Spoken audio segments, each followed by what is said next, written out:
Mesdames et messieurs les doyens, les professeurs, chers amis, je suis très heureux, comme recteur de l'Institut catholique de Paris, d'ouvrir cette journée d'études sur l'histoire de la faculté de sciences sociales, d'économie et de droit, héritière de l'Institut d'études sociales. C'est effectivement en 1924 qu'est créé et qu'est ouvert ici à l'Institut catholique de Paris un nouvel institut, l'Institut d'études sociales. Donc cela fait 100 ans, nous faisons donc mémoire d'un institut qui n'existe plus en tant que tel, mais qui continue néanmoins à travers une des 6 facultés de l'Institut catholique de Paris. Alors nous allons évoquer son histoire et la manière dont cet institut, puis la faculté, se sont positionnés dans le paysage de l'Institut catholique de Paris, dans les différentes disciplines qui sont les siennes, ce qui est propre aussi, ce qui fait l'identité de cet institut.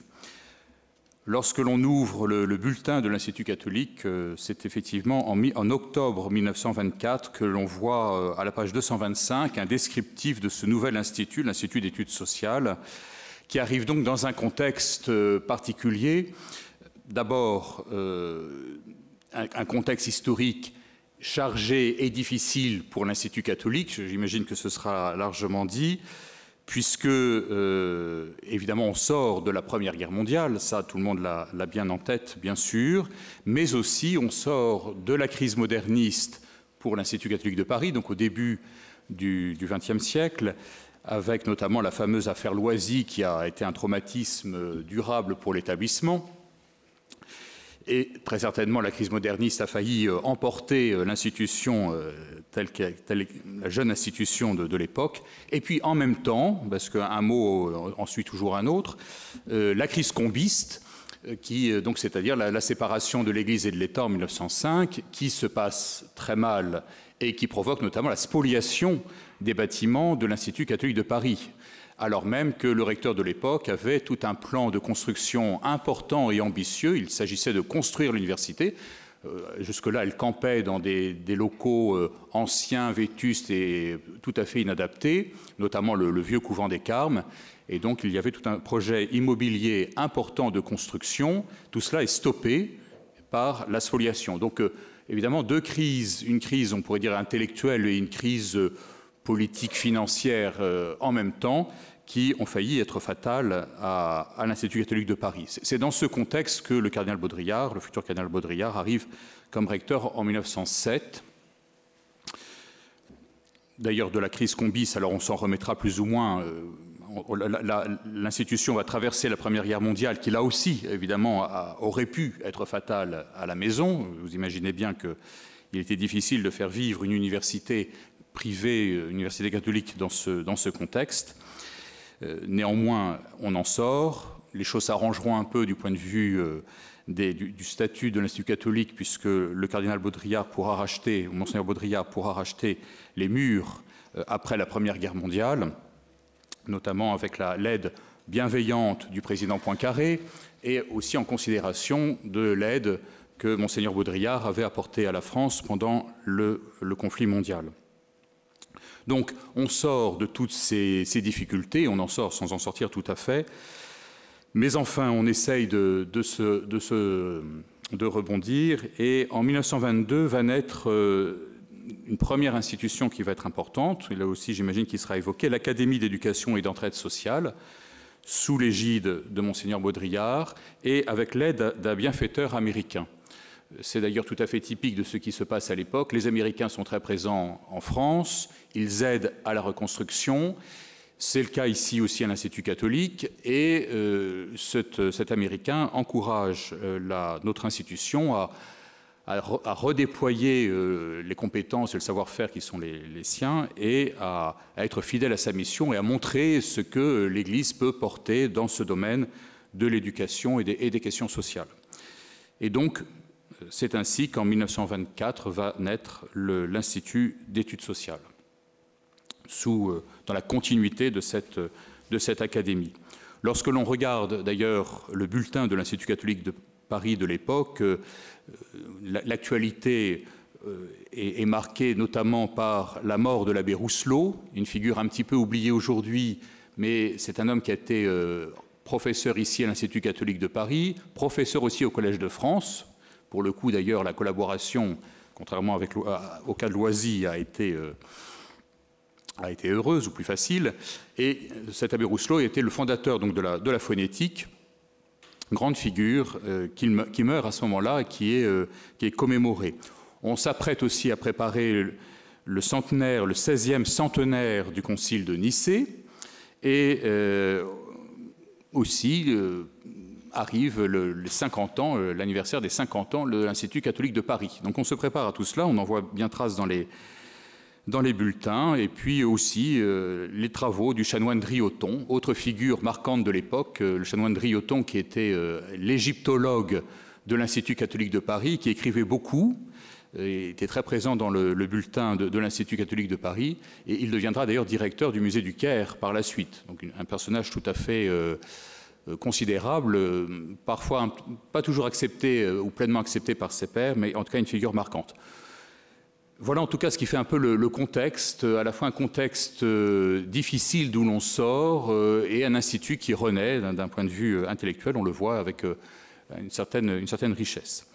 Voilà, en tout cas, je crois que cette journée va être pour nous évidemment tout à fait intéressante pour comprendre d'où vient notre faculté et ce qu'elle a apporté, ce qu'elle continue d'apporter et ce qui donc constitue son projet aujourd'hui. On retrouve des constantes puisque nous allons bientôt fêter les 150 ans de l'Institut catholique de Paris, le 17e centenaire du Concile de Nicée, il y aura d'ailleurs un colloque ici, donc les choses continuent comme un cycle heureux. Les choses avancent. Et puis, puisque nous évoquions aussi les travaux qui avaient été perturbés par l'espoliation du début du XXe siècle, à nouveau, l'Institut catholique de Paris est dans une phase importante de rénovation, d'ampleur, comme le montre cet auditorium et les projets à venir. Bref, l'histoire continue. Une histoire faite d'hommes, de femmes, d'enseignants, d'étudiants, de chercheurs. Et c'est ce qui fait évidemment la richesse de notre maison. En tout cas, je suis très, très heureux de vous accueillir ce matin et donc d'ouvrir cette journée d'études. Bon travail à tous.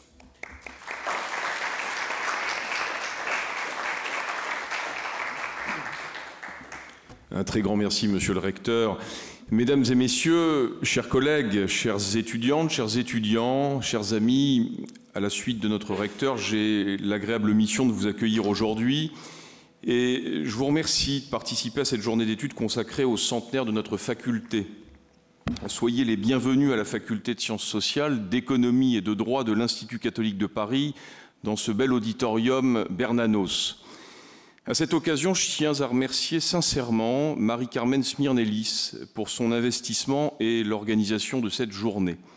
Je souhaite aussi exprimer ma profonde et respectueuse gratitude à monsieur le professeur Hugues Portelli, ancien doyen de notre faculté, et à monsieur le haut conseiller Olivier Échappé, qui ont bien voulu présider les séances de cet événement. Merci. Ma reconnaissance s'adresse aussi à vous toutes et tous qui avez accepté d'intervenir aujourd'hui devant nous. Nous sommes honorés par l'empressement que vous avez bien voulu mettre à répondre à notre invitation et nous apprécions comme il convient l'avantage de vous compter parmi nous. En outre, je dois aux membres des départements de la faculté, enseignants, étudiants, ainsi qu'au personnel administratif, notamment Olivia Medec et les équipes de la direction de la communication et du marketing, d'avoir pu organiser cette journée dans les meilleures conditions. Nous sommes, comme vous le savez, rassemblés aujourd'hui pour célébrer un événement d'une importance historique, le centenaire de notre faculté canonique de sciences sociales, d'économie et de droit. Seule faculté de ce type dans les universités catholiques de France. Alors, comme le recteur nous l'a rappelé, cette institution a vu le jour en novembre 1923, grâce à l'initiative visionnaire d'Alfred Baudrillard, alors recteur de l'Institut catholique de Paris, qui accepte la proposition faite par l'Action populaire du père Desbucois de la Compagnie de Jésus. Alors, les premiers cours et conférences publiques commencent, a priori, dès janvier 1924, marquant ainsi le début d'une aventure académique qui allait évoluer et s'adapter au fil des décennies. La rentrée universitaire de 1924-1925 voit l'IES proposer un programme d'enseignement plus complet, témoignant de son engagement à fournir un enseignement de qualité. Alors, cependant, l'histoire n'a pas été sans obstacle.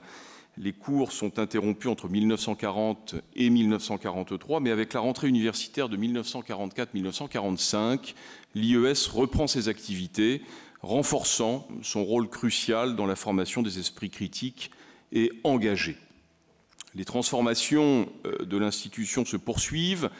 En septembre 1990, l'Institut d'études sociales devient l'Institut d'études économiques et sociales, affirmant ainsi l'importance croissante de l'économie dans ses enseignements.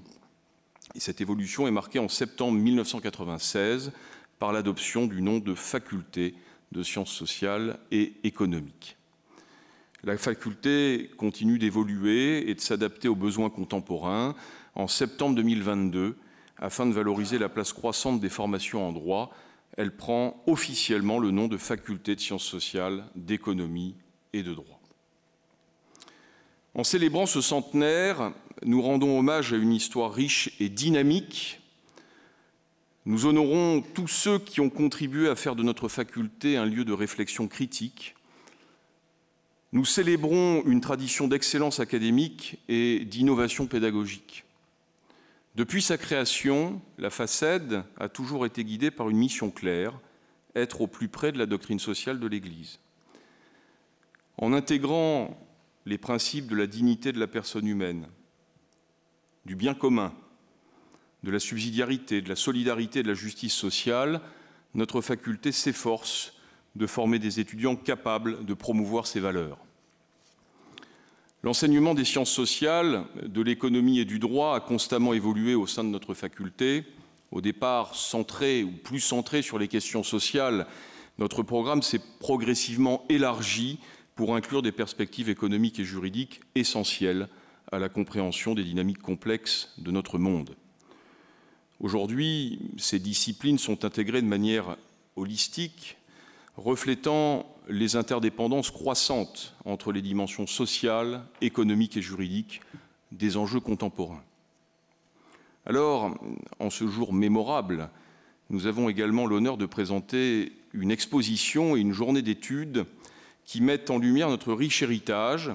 Ces événements sont le fruit d'un travail de dépouillement exhaustif des archives de l'IES, et grâce d'ailleurs au concours de Serge Sologoub, archiviste de l'Institut catholique de Paris, et puis le travail de Marie-Carmen, nous avons pu effectivement retracer l'histoire de notre institution avec une précision et une profondeur sans précédent, révélant des aspects méconnus et précieux de notre histoire. Alors que nous regardons vers l'avenir, inspirés par ce passé glorieux, nous nous engageons à poursuivre cette mission avec la même passion et le même dévouement. La FACED continuera à évoluer, à innover et à former des générations d'étudiants prêts à relever les défis de notre monde dans le respect de la doctrine sociale de l'Église. Nous envisageons l'avenir de nos disciplines avec optimisme et détermination. Les sciences sociales continueront à éclairer les relations humaines et les structures sociales. L'économie fournira des outils pour comprendre et améliorer la gestion des ressources, et le droit offrira le cadre nécessaire pour assurer la justice et la régulation. Ensemble, ces disciplines formeront des citoyens et des professionnels capables de contribuer positivement à un monde en constante évolution. La FACED doit être une faculté qui ne laisse personne au bord de la route, une faculté moderne, ouverte vers l'Europe et le monde, une faculté jamais prétentieuse, ambitieuse pour la réussite de tous, mais toujours modeste et humaine. Vive la FACED et joyeux centenaire à tous!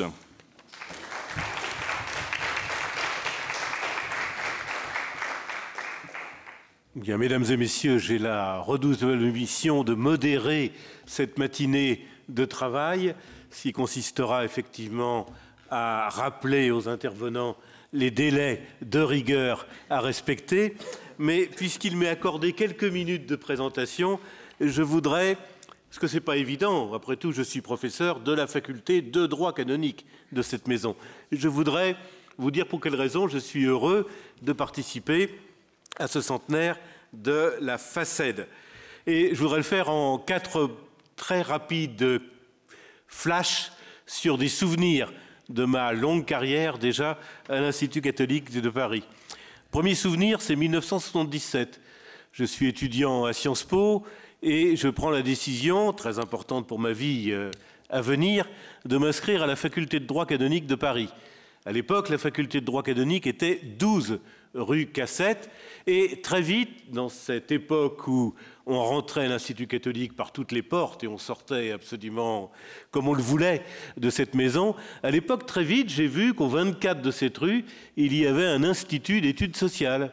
Voilà. Et ce qui m'a interpellé dans un premier temps, c'est le titre. Parce que ce titre, il n'existait nulle part ailleurs. Aucune autre université française n'avait un institut d'études sociales. Et moi qui venais également de l'Institut d'études politiques, ça m'a été l'occasion d'une réflexion épistémologique, en quelque sorte.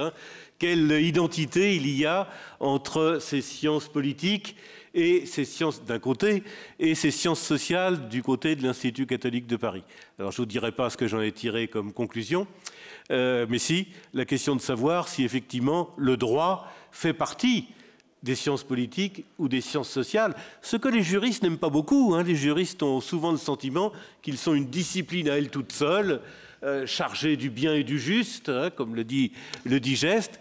Voilà, bon, c'est mon premier contact intellectuel, comme vous le voyez, avec l'Institut d'études sociales. Le deuxième contact, il est quelques années après. J'ai un peu pris pied dans la maison. Je vais devenir jeune enseignant assez vite. Et j'ai donc rencontré des collègues, des grands collègues des autres universités, des autres instituts de cette maison, des autres facultés. Et je voudrais évoquer tout de suite le souvenir de 2 figures qui m'ont marqué d'une certaine façon. C'est d'une part celle de Denis Maugenet, doyen de cet institut des sciences sociales, et celle de Louis de Vaucelles. L'un et l'autre, d'ailleurs, joueront un rôle important dans mon existence parce que c'est eux qui m'appelleront à aller fréquemment à Yaoundé.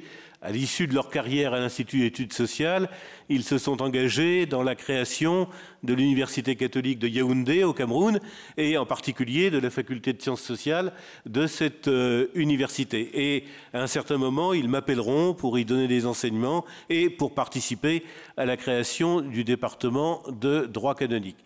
Je suis encore lié à leur œuvre.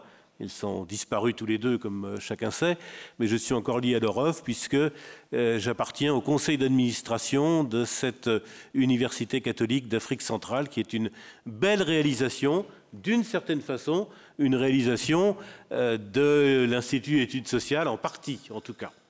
Troisième souvenir plus personnel, je vais me respecter évidemment l'horaire. Troisième souvenir plus personnel, mais qu'on a tous pu connaître un peu. Un beau jour, mon fils aîné me dit « Je veux faire de la sociologie ». Et je dois vous dire que ça m'a un peu inquiété. La perspective à l'époque de le voir s'inscrire à Nanterre, c'est bien après mai 68, mais enfin quand même, il y a des souvenirs. Et donc, qu'ai-je fait à ce moment-là? Je suis allé voir le doyen Maïla, une autre figure de cette maison, et je lui ai dit, penses-tu qu'il y aurait une place pour mon fils dans cette maison? Et c'est ainsi que mon fils aîné a fait toutes ses années d'études de premier cycle et même de deuxième cycle dans cette maison avant de rejoindre l'Institut, le HESS, à côté pour poursuivre en études indiennes. Je m'empresse de dire d'ailleurs qu'il travaille aujourd'hui, c'est pourquoi il ne peut pas être là malgré son attachement à la FACED, mais je dois dire qu'il n'a pas du tout persévéré dans cette voie des sciences sociales et maintenant il fait de l'informatique. Mais troisième souvenir. Et puis le quatrième, alors il est plus personnel, il est encore un petit peu actuel, même s'il se termine, c'est en 2008. Le doyen de la faculté de droit canonique me dit « Dis donc, il y a une réunion avec le doyen Mabille, qui présidait à cette maison à l'époque, parce qu'ils ont le projet de rouvrir une licence en droit. » Projet qui, dans un premier temps, m'a paru un peu extraordinaire. Je n'ai pas dit extravagant, mais un petit peu extraordinaire quand même. Et je suis donc allé à cette réunion. En fait de réunion, il y avait le doyen Mabille, le doyen Greiner de la faculté de droit canonique et moi. Donc très très vite, on s'est mis d'accord sur l'idée de faire les choses. Et puis à la fin de la réunion, le doyen Mabille, je dis au doyen Mabille, il va falloir maintenant, si vous êtes vraiment décidé, il faut bâtir une maquette. Et il me répond, mais vous allez la faire, la maquette. Et voilà comment la première maquette de la faculté, elle est bien changée maintenant, elle a bien évolué, heureusement, c'est bon signe d'ailleurs, voilà comment j'ai été lié à cette, une fois de plus, à cette faculté de sciences sociales, dans laquelle, aussitôt, j'ai commencé à donner les enseignements que je donne encore depuis donc 2009. Et ça a été pour moi, j'en suis très reconnaissant à la FACED, ça a été pour moi un grand plaisir. J'avais déjà une expérience enseignante dans les facultés de droit de l'État et à la faculté de droit canonique, mais la FACED m'a donné ce contact très privilégié que nous avons avec les étudiants ici. Alors, ils ne sont pas très nombreux aujourd'hui parce qu'ils ne sont plus à la maison, ils passent leurs examens, etc. Ils ne sont plus dans nos murs actuellement. Mais il y a véritablement un esprit très particulier à enseigner à la FACED et j'ai été très, très heureux de cette expérience. Voici très modestement les 4 souvenirs, les 4 paiement de tribut, parce que c'est un petit peu ça que je voulais faire, avant de passer la parole maintenant aux conférenciers qui vont s'exprimer. En premier lieu, Marie-Carmen Sfirnellis et Sophie Hainaut-Satali, qui vont donc nous parler de la création de l'Institut, nous allons commencer par le commencement, par la création de l'Institut d'études sociales, une nécessité d'entre-deux-guerres. Je vous donne la parole pour 40 minutes. Merci beaucoup, monsieur le professeur. Merci à toutes et à tous d'être là. La consultation, en fait, des riches archives de l'Institut d'études sociales conservées à l'ICP permet de comprendre, et c'est ce qu'on va essayer de faire pendant toute la journée, le projet de création de cet institut, comment il a progressivement mûri, presque 50 ans après la fondation de l'Institut catholique de Paris en 1875. À la lecture de centaines de pages de notes, rapports, correspondances, comptes rendus de réunions, brochures de cours, le lecteur de l'archive voit l'institution se construire pas à pas, son projet pédagogique s'affiner, les liens institutionnels qui en permettent la réalisation se nouer, les soutiens au projet se diversifier, et parallèlement et inévitablement, il découvre, devine à quelle résistance, voire à quelles oppositions l'institution doit faire face. Dès le début du projet, quels doutes lui permettent d'avancer, de se réformer. C'est incontestablement ce processus dynamique de création d'une institution qui émerge de la lecture de à peu près 1500 pages qui constituent les archives de l'IES, qui est particulièrement intéressant à analyser, à resituer dans le contexte donc français et international.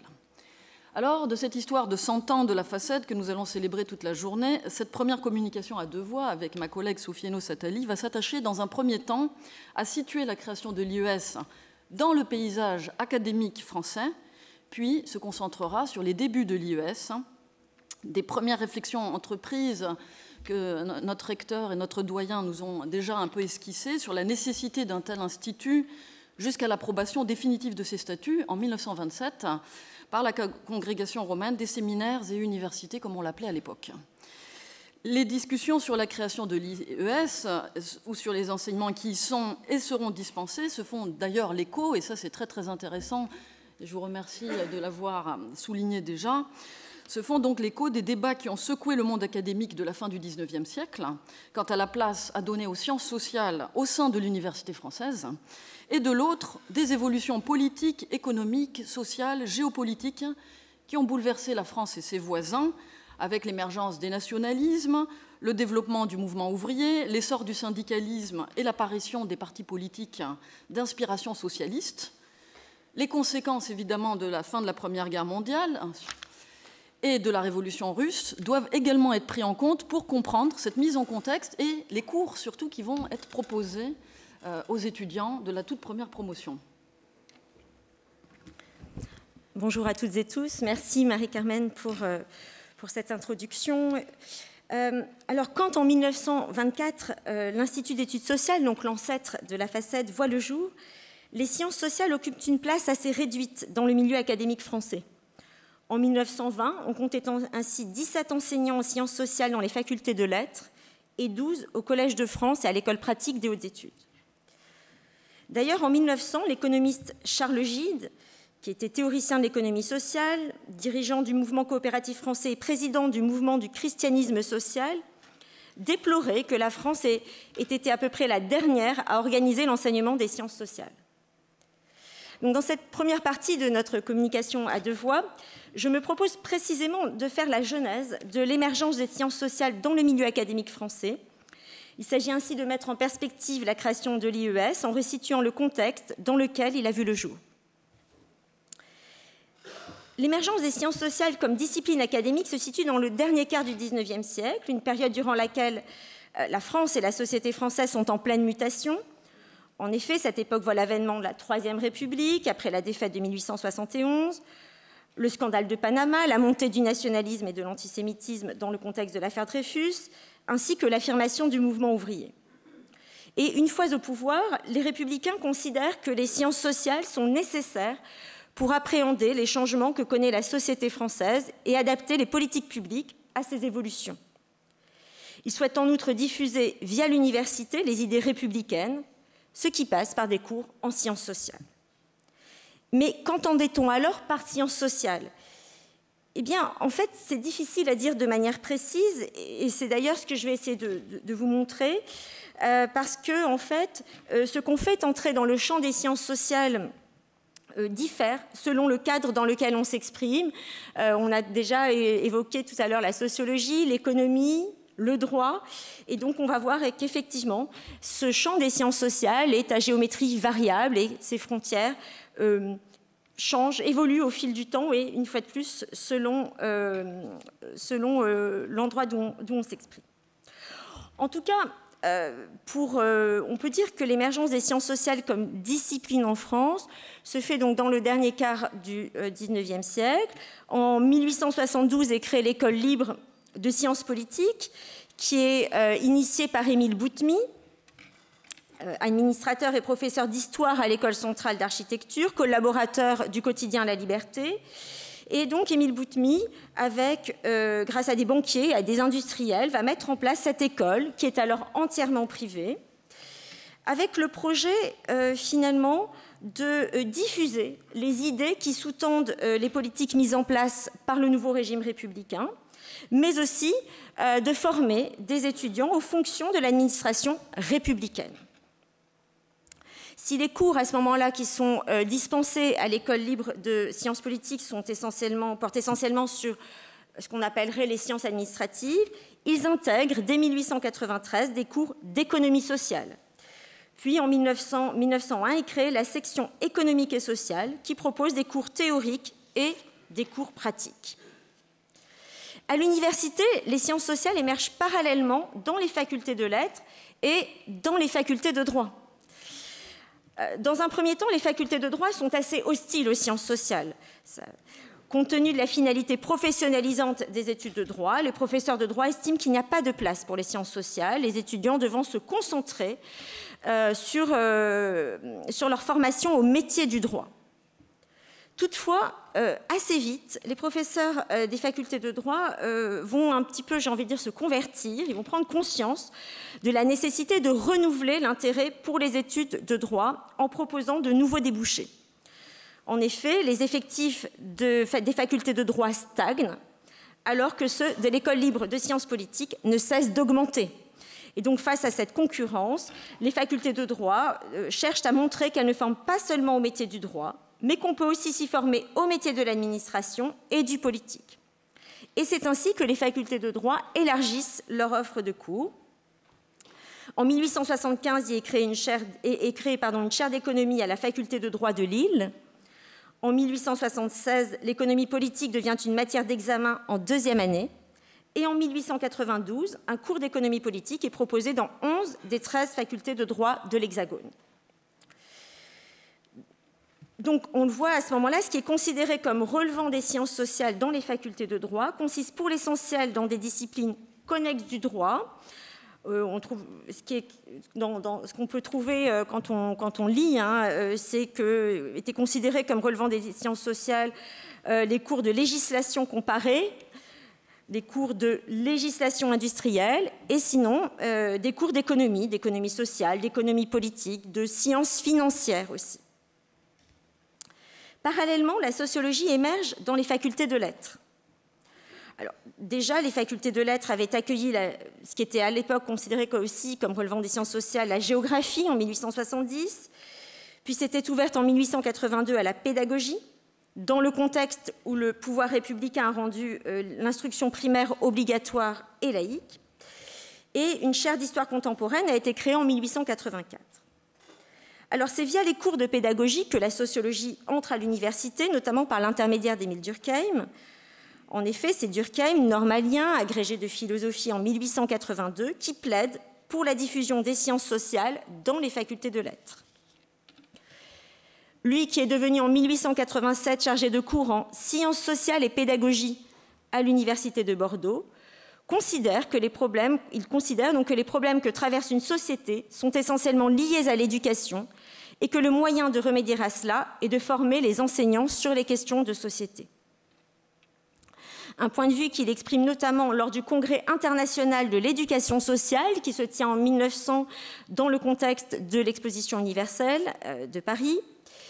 Il explique dans cette communication que les sciences sociales sont indispensables à la vie en commun des individus et des classes sociales, qu'elles sont nécessaires pour renforcer, je cite, « l'esprit de collectivité », pour faire prendre conscience de l'unité organique de la société. Et il conclut ses propos en affirmant que la science qui est seule compétente pour mettre ces vérités en évidence, c'est la sociologie. Dans cette perspective, il lui paraît indispensable d'asseoir la dimension scientifique et académique de la méthode sociologique en l'inscrivant donc dans les programmes de cours à l'université, en particulier à destination de ceux qu'on appelait alors les instituteurs. Et c'est ainsi que la sociologie entre à l'université par l'intermédiaire des cours de pédagogie à la fin des années 1880. En 1893 est créé un cours libre de sociologie à la faculté de lettres de Lyon, après quoi ces cours se développent. Donc, à la fin des années 1880, on a une ouverture des facultés de droit aux sciences sociales à travers des enseignements en législation comparée, législation industrielle et en économie, tandis que la sociologie est enseignée dans les facultés de lettres. Parallèlement, le Collège de France s'ouvre également aux sciences sociales. En 1892, on y recense 6 chaires qui relèvent de ce champ.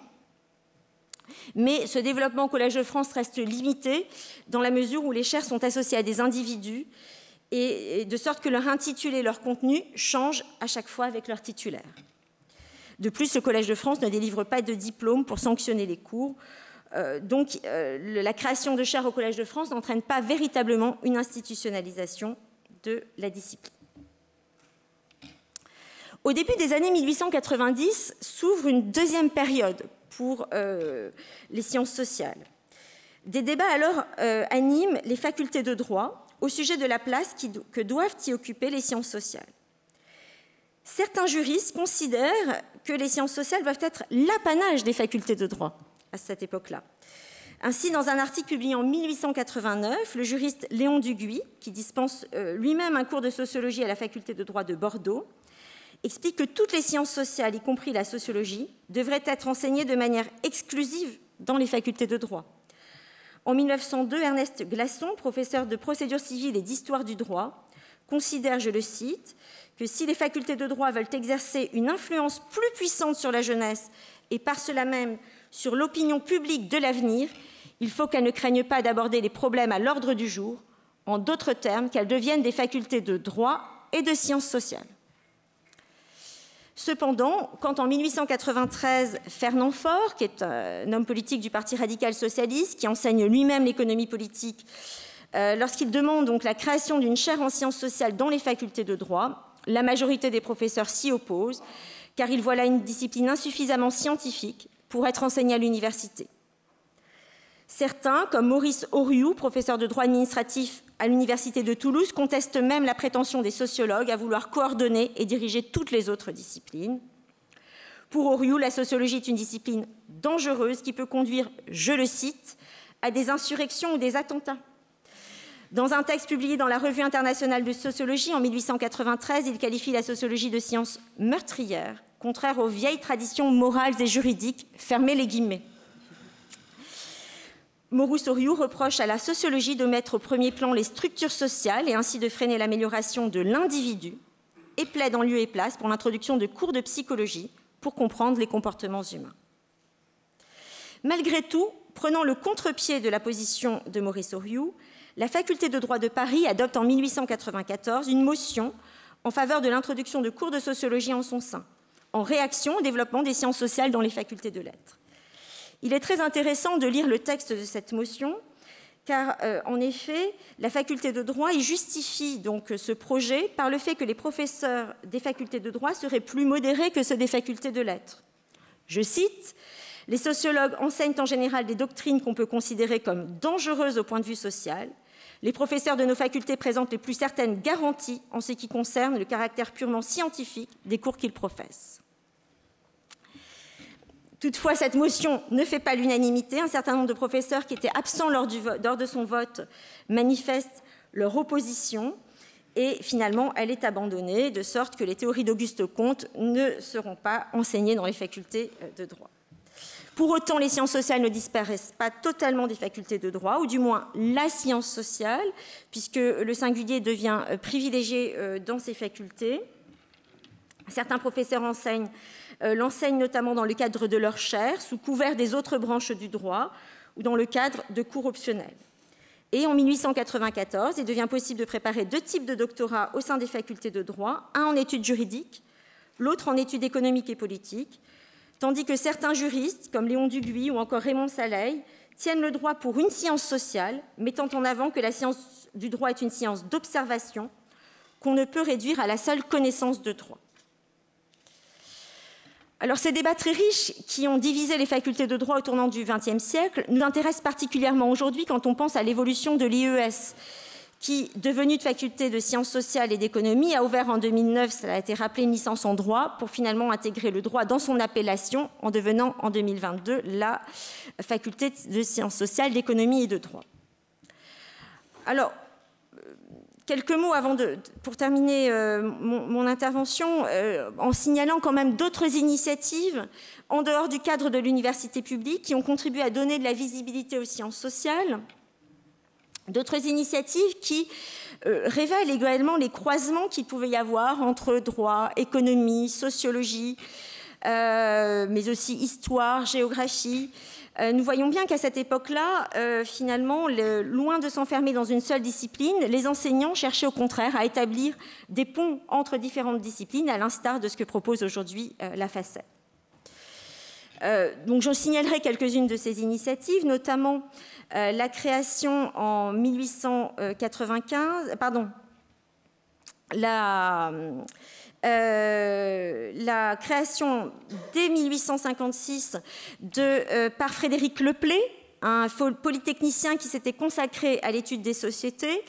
Donc la création dès 1856 de la Société internationale des études pratiques d'économie sociale, qui, à partir de 1895, propose des conférences gratuites à destination des jeunes.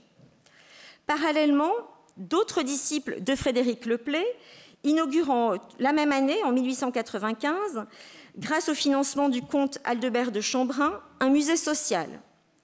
Si le but initial était de conserver les documents du pavillon d'économie sociale de l'exposition universelle de 1889, le musée devient vite un institut de recherche en sciences sociales, dirigé d'ailleurs par un ancien étudiant de l'Institut catholique de Paris et de l'École libre des sciences politiques. Et cet institut commande des études de terrain, organise des conférences, publie des rapports. Une autre initiative en rapport avec les travaux de Frédéric Leplay voit le jour en 1895. Elle est le fait de la secrétaire particulière du comte de Chambrun, celui-là même qui avait financé le musée social, Jeanne Veil, plus connue sous son pseudonyme d'écrivain Dick May. Dick May a été sensibilisée aux idées républicaines par le milieu de Dreyfusard qu'elle fréquentait. Elle s'est intéressée aux questions sociales à travers les travaux de son frère Georges Veil, qui était historien spécialiste du mouvement ouvrier, et elle a été initiée par Aldebert de Chambrun à l'œuvre de Frédéric Leplay. Elle crée en 1895 un collège libre des sciences sociales, un établissement privé destiné à enseigner les sciences sociales ainsi que différentes méthodes d'étude des sociétés. Et c'est ainsi que ce collège s'organise en 4 sections: enquête, statistique et législation, histoire et géographie, doctrine et enfin application. Ce qui permet de couvrir des sujets aussi divers que la démographie, les études ethniques, la géographie humaine, l'étude des pensées d'Auguste Comte, de Karl Marx, de Frédéric Leplay, ainsi que le catholicisme social, dont l'enseignement est assuré par un docteur en théologie, l'abbé de Pascal. Bien que les 2 années d'études soient sanctionnées par un certificat d'études sociales, ce collège n'attire cependant pas beaucoup d'étudiants, si bien qu'en 1900, Dick May finalement va créer une nouvelle institution, l'école des hautes études sociales, qui finalement a donné naissance aujourd'hui à l'école supérieure de journalisme, à l'école des hautes études internationales et du politique. Alors cette multitude d'initiatives en faveur des sciences sociales au tournant du XXe siècle ne doit pas laisser penser que ce champ des sciences sociales s'est par la suite développé facilement et rapidement. Jusqu'en 1910, le nombre d'enseignements en sociologie dispensés dans les facultés de lettres n'a jamais été supérieur à 4. Jusqu'en 1918, on ne comptait qu'une seule chaire de sociologie, celle inaugurée en 1897 par Durkheim. Et jusqu'en 1920, aucun examen ou diplôme ne sanctionnait les études en sociologie, car seules comptaient à cette époque-là les disciplines enseignées au lycée, l'objet premier de l'université étant de former des enseignants du secondaire. C'est dans ce contexte qui voit donc les sciences sociales certes se développer, mais s'institutionnaliser avec difficulté dans le paysage académique français, qu'émerge le projet de l'Institut d'études sociales que va vous présenter maintenant Marie-Carmen Smirnelis. Donc justement, dans ce contexte que vient de nous expliquer Sophie, il est aussi important de comprendre des jalons importants qui ont marqué les débuts de l'IES et qui posent les débuts de sa réflexion, en fait. D'abord, le premier jalon, c'est la publication en 1891 de l'encyclique Rerum Novarum par le pape Léon XIII, qui va fonder la doctrine sociale de l'Église et qui marque de toute façon le premier jalon de cette réflexion, en insistant sur la tension que doit porter l'Église catholique au monde ouvrier, aux plus modestes, et en appelant les catholiques à tisser un lien plus étroit entre leur vie de foi et leur engagement dans la société. Dans les années qui suivent, et se référant d'ailleurs à Rerum Novarum, les archives de l'IES font sans arrêt mention des lettres que plusieurs évêques français adressent au recteur de l'Institut catholique de Paris, des rapports qu'ils adressent fréquemment avec la nécessité de former les séminaristes et les prêtres dans un cadre universitaire à des questions telles que, et là j'ouvre les archives parce que les citations, je vais vous en citer plusieurs, à des problèmes donc tels que le rapport du capital et du travail, les devoirs du patron envers les ouvriers adultes et enfants, les devoirs de l'ouvrier envers le patron, les grèves. Cet enseignement social, ainsi qu'il est appelé dans les archives, serait selon eux également utile, je réouvre les guillemets, aux hommes et aux femmes d'œuvre, laïcs ou religieux, aux fonctionnaires de nos organisations ouvrières et patronales, ainsi qu'à certains patrons catholiques d'élite, je referme les guillemets. En tous les cas, il est essentiel aux yeux des évêques de France que soit proposée une voie d'analyse des questions économiques et sociales appuyée donc sur la doctrine sociale de l'Église. Pour sa part, l'Institut catholique de Paris n'a pas attendu la création de l'IES pour répondre à cette demande du clergé français. Dès la fin du XIXe siècle, les facultés de philosophie et de droit proposent un enseignement sur les questions sociales avec les cours d'économie politique et d'histoire des doctrines économiques dispensés entre autres par le professeur Lepelletier, membre du groupe des disciples de Frédéric Leplay, qui va également organiser en 1903 et 1904 une série de conférences publiques, tandis qu'à la faculté de philosophie, c'est l'abbé Sertilange qui, dès 1908, consacre un de ses cours, je cite, « au problème où la morale rencontre la question sociale », avant qu'une chaire de sociologie soit créée donc, à la faculté de philosophie et qui soit confiée à l'abbé Lallemand. On est en 1922.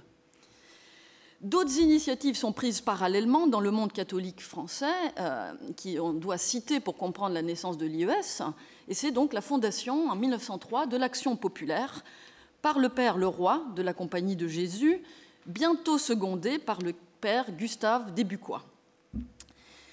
L'Action populaire répond à la même ambition de proposer une lecture chrétienne des changements sociaux et économiques que connaît alors la France.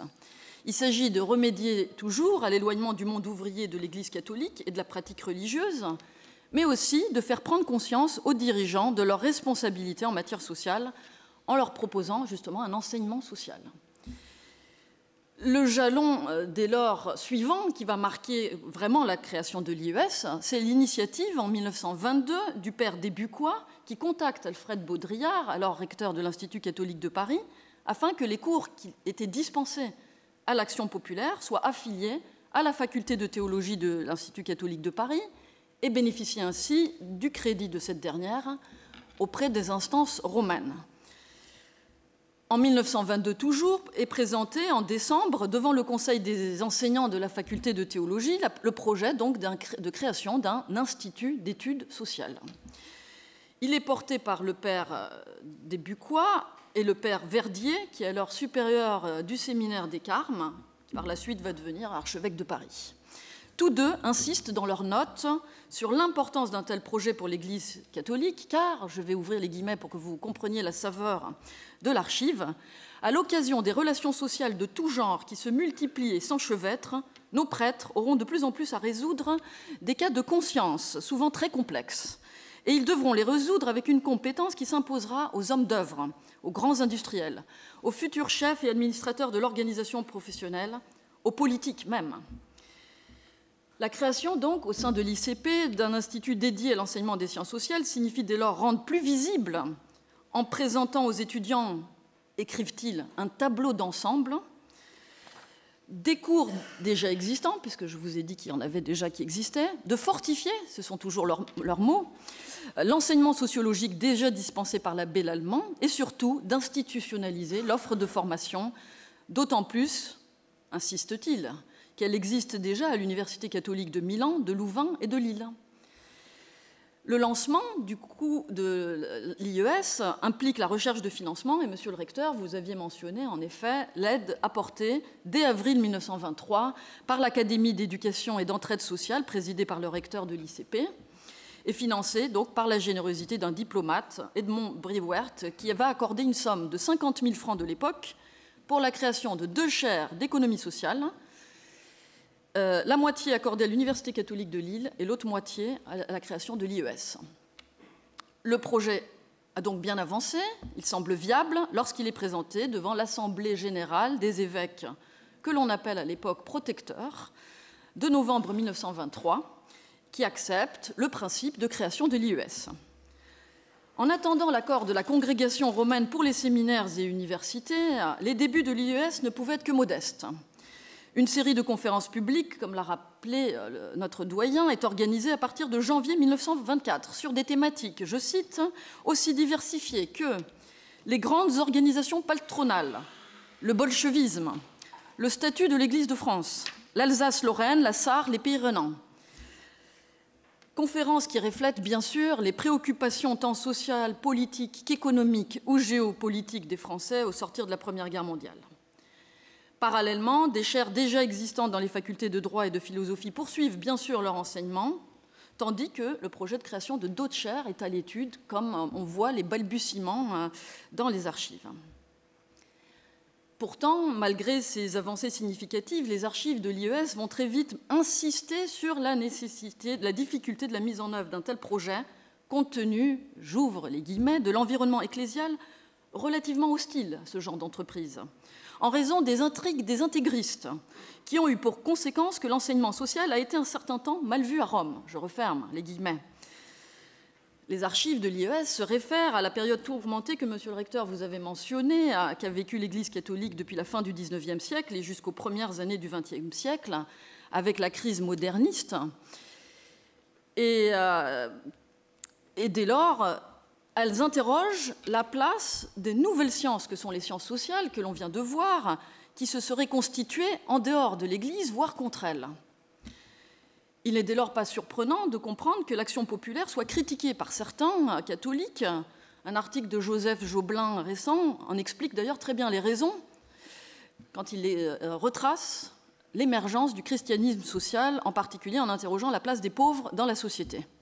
Il y analyse en particulier l'action de Gustave des Bucois, qui est accusé, il explique comment il va être accusé de modernisme social lorsqu'il suggère que l'action sociale est la condition, voire la composante de l'évangélisation, car, toujours selon Gustave des Bucois, la religion doit avoir une position critique sur les fondements de la société néolibérale, répondre aux préoccupations légitimes de dignité qui naissent des conditions dans lesquelles vit le peuple et regarder les causes objectives de la misère imméritée des travailleurs. Je cite donc l'article en question.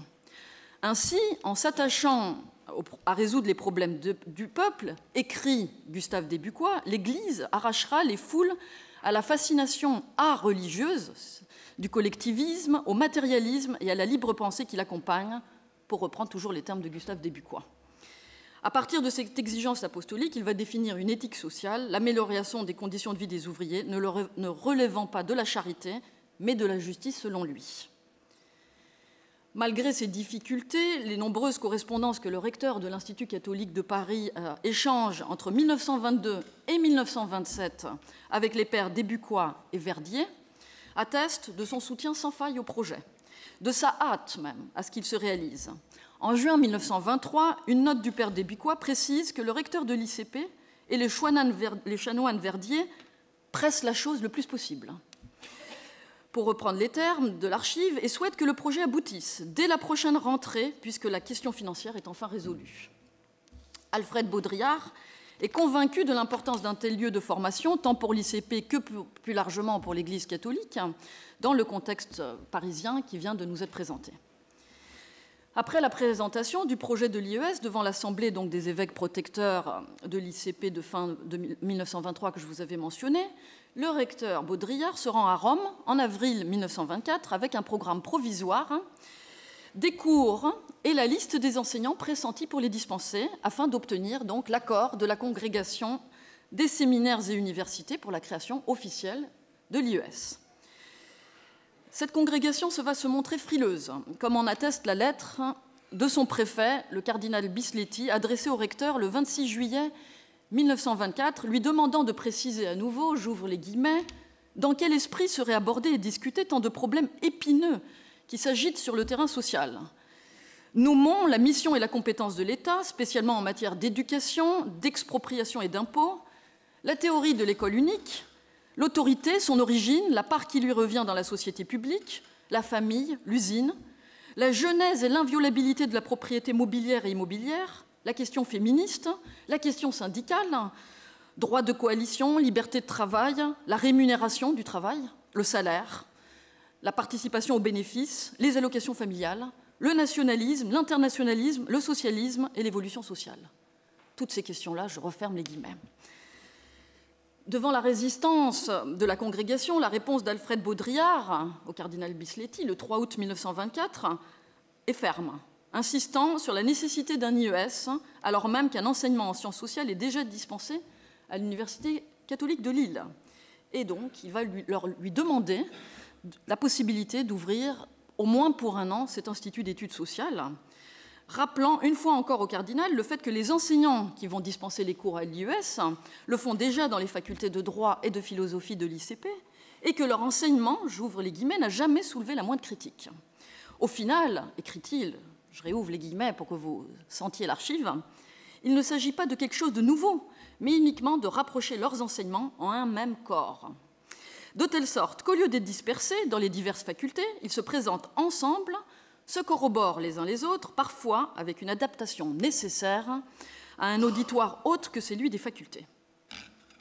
Le lendemain, le 4 août 1924, le ton du recteur est amer lorsqu'il écrit au père Desbucois une carte depuis son chalet de Gérardmer dont vous pourrez voir la reproduction dans l'exposition qui sera donc inaugurée à 18h, mais qui sera visible jusqu'au 30 septembre, foyer droit de l'auditorium. Il écrit donc dans cette carte qu'il y a quelque chose de décourageant de voir la Sacrée Congrégation reprendre, pour ainsi dire, les choses ab ovo, alors que depuis un an, elle a reçu régulièrement lettres, rapports et procès-verbaux relatifs à notre institut. Fin août 1924, la congrégation romaine lui accorde finalement l'autorisation provisoire d'ouverture pendant un an de l'IES pour l'année 1924-1925.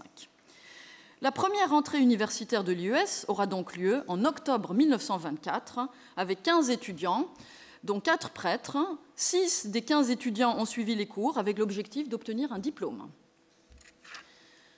Jusqu'à l'approbation définitive de la création de l'IES par la congrégation en avril 1926, le recteur de l'ICP n'aura de cesse de défendre le projet dans de nombreux courriers échangés avec le cardinal Bisletti, lui apportant toutes les informations requises sur le contenu des cours qui seront dispensés, le sérieux des enseignants mobilisés, et l'assurant que le doyen de la faculté de théologie se chargera je cite, « de la surveillance ordinaire de l'enseignement ». À maintes reprises, il devra en particulier rassurer la congrégation sur les positions du père Desbucois. Rédigé en 1926, les statuts de l'IES prévoient qu'il soit annexé à la faculté de théologie. Il est doté d'un comité de direction présidé par le recteur et composé de 4 membres représentant respectivement les facultés de théologie, de philosophie et de droit, ainsi que l'action populaire. Le père Desbucois en est le premier président et le père Verdier le premier vice-président. Organisé comme une faculté, l'IES dispose de chaires d'enseignement. La durée des études est normalement de 3 années, chacune d'entre elles comportant un examen et la délivrance d'un diplôme canonique. Baccalauréat à la fin de la première année, licence à la fin de la deuxième et doctorat 1 année, et précise-t-on, au plus tôt après l'obtention de la licence. Les statuts de l'IES sont définitivement approuvés par la congrégation romaine le 18 janvier 1927 pour une durée de 7 ans.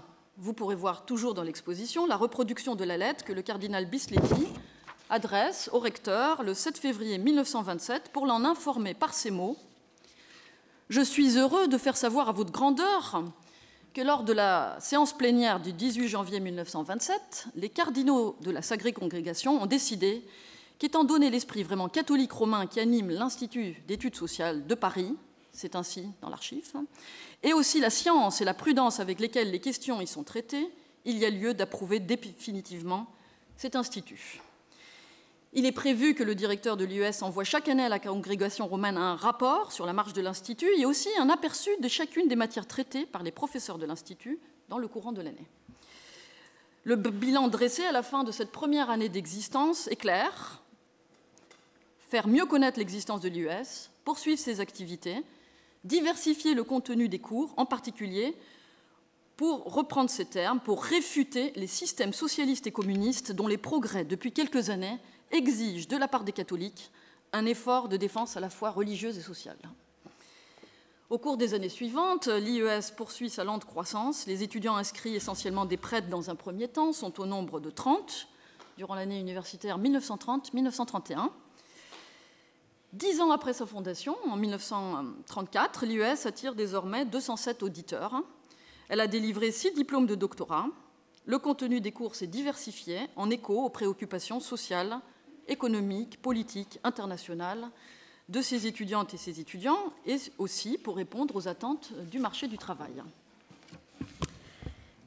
La création de l'Institut d'études sociales s'inscrit à la fois dans l'esprit de son temps, qui a vu les sciences sociales prendre place progressivement à l'université, et en même temps représente une innovation audacieuse.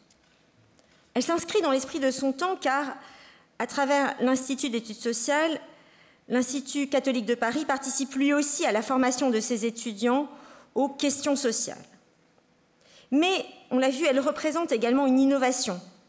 D'une part, parce que l'Institut catholique de Paris ne se contente pas, comme les facultés de lettres et de droit de l'université publique, de proposer quelques cours, mais a créé en son sein une institution à part entière qui délivre des diplômes, ce qu'on ne retrouve pas alors de la même manière à l'université publique, comme on l'a vu tout à l'heure.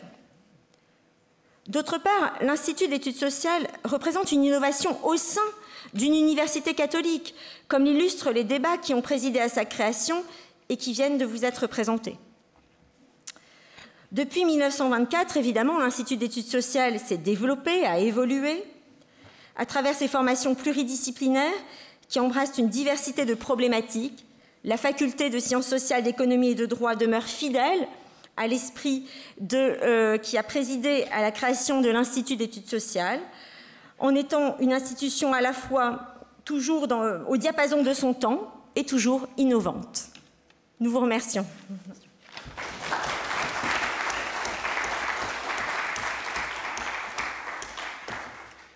Merci beaucoup pour cette passionnante plongée dans l'histoire qui nous a fait à tous découvrir beaucoup de choses que nous pensions connaître, mais que nous ne connaissions pas très bien sur les origines de notre façade. Alors, cette nécessité d'entre et de guerre va maintenant exploser dans un moment, le kairos de l'IES, qui va être l'année 1920. C'est le professeur Arnaud de Nanteuil qui va nous en parler maintenant pour 20 minutes. Merci. Ça, merci beaucoup, Monsieur le Président. Cher Olivier, merci évidemment à Marie-Carmen pour avoir mené à bien cette vaste opération et ambitieuse des 100 ans de la FACED. Pierre, évidemment, Monsieur le Recteur. C'est un plaisir d'être ici. De refaire un peu son métier aussi. C'est ce que je dis, je m'aperçois que je le dis de plus en plus souvent quand je fais une soutenance de thèse ou un colloque. Ça fait du bien en fait de se rappeler pourquoi on a choisi cette carrière. On a tendance à l'oublier au milieu des tableaux Excel et des rapports pour l'HCERES. Alors oui, en fait, ce que je voudrais vous livrer, c'est vraiment un peu une réflexion un peu spontanée qui m'est venue à la lecture des archives réunies par Marie-Carmen, parce que j'étais assez frappé. Quand on lit tous les documents qui entourent l'histoire de l'IES, de la présence des enseignements en droit international, droit des gens, droit naturel. Et tout ça est en fait assez lié, alors même que c'est un institut d'études sociales dans lequel la place du droit est au départ assez secondaire, on l'a vu. À la limite, on pourrait comprendre qu'il y ait du droit social, le droit des travailleurs, droit des ouvriers, y compris enfants, d'après ce que j'ai compris. Mais pourquoi le droit international où le droit naturel? Parce qu'en fait, c'est un peu la même chose. C'est un peu l'objet de mon propos. Et ça s'explique de différentes manières. Même si, juste pour appuyer un peu mon propos, je ne vais pas reprendre un certain nombre de citations, mais quand on regarde les documents initiaux, on voit que c'est très présent. Je cite juste un élément des archives au tout départ. Qui fait état d'une demande du Saint-Siège. Et ça, c'est assez intéressant. Je cite, on dit « Le Saint-Siège a paru désirer que le cours de droit international chrétien figurât parmi les matières de l'enseignement. » Alors pourquoi est-ce que le Saint-Siège a voulu que le droit international... Déjà, qu'est-ce que c'est le droit international chrétien? Ça, c'est tout un programme. Mais pourquoi est-ce que le Saint-Siège a souhaité la présence de cette matière? Et qu'est-ce qu'il en a été par la suite? Et en fait, si on retrace les archives, c'est quand même très présent au début, c'est assez intéressant. Et en réalité, je crois que ça se traduit par une volonté justement de faire émerger la doctrine sociale de l'Église, mais à travers le droit international. Et ce que je voudrais essayer de montrer, ou en tout cas de proposer, parce que c'est ma réflexion, c'est d'essayer de montrer que le droit international finalement a été un peu la porte d'entrée du droit dans l'Institut d'études sociales, pour des raisons qui s'expliquent très bien. Et qui s'expliquent en 3 temps, j'essaie de le montrer rapidement en 3 temps. D'abord parce qu'il y a un contexte, évidemment, ce moment 1920 au sens large, il y a un contexte international très particulier pour le droit international. Je veux dire, c'est un des moments de rupture, véritablement, pour le droit international.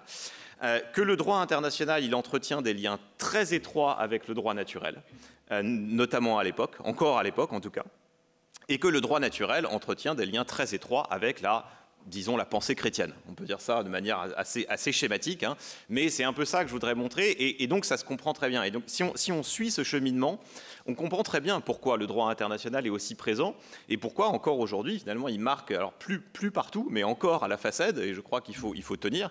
C'est aussi un peu un plaidoyer que je vais vous livrer ici.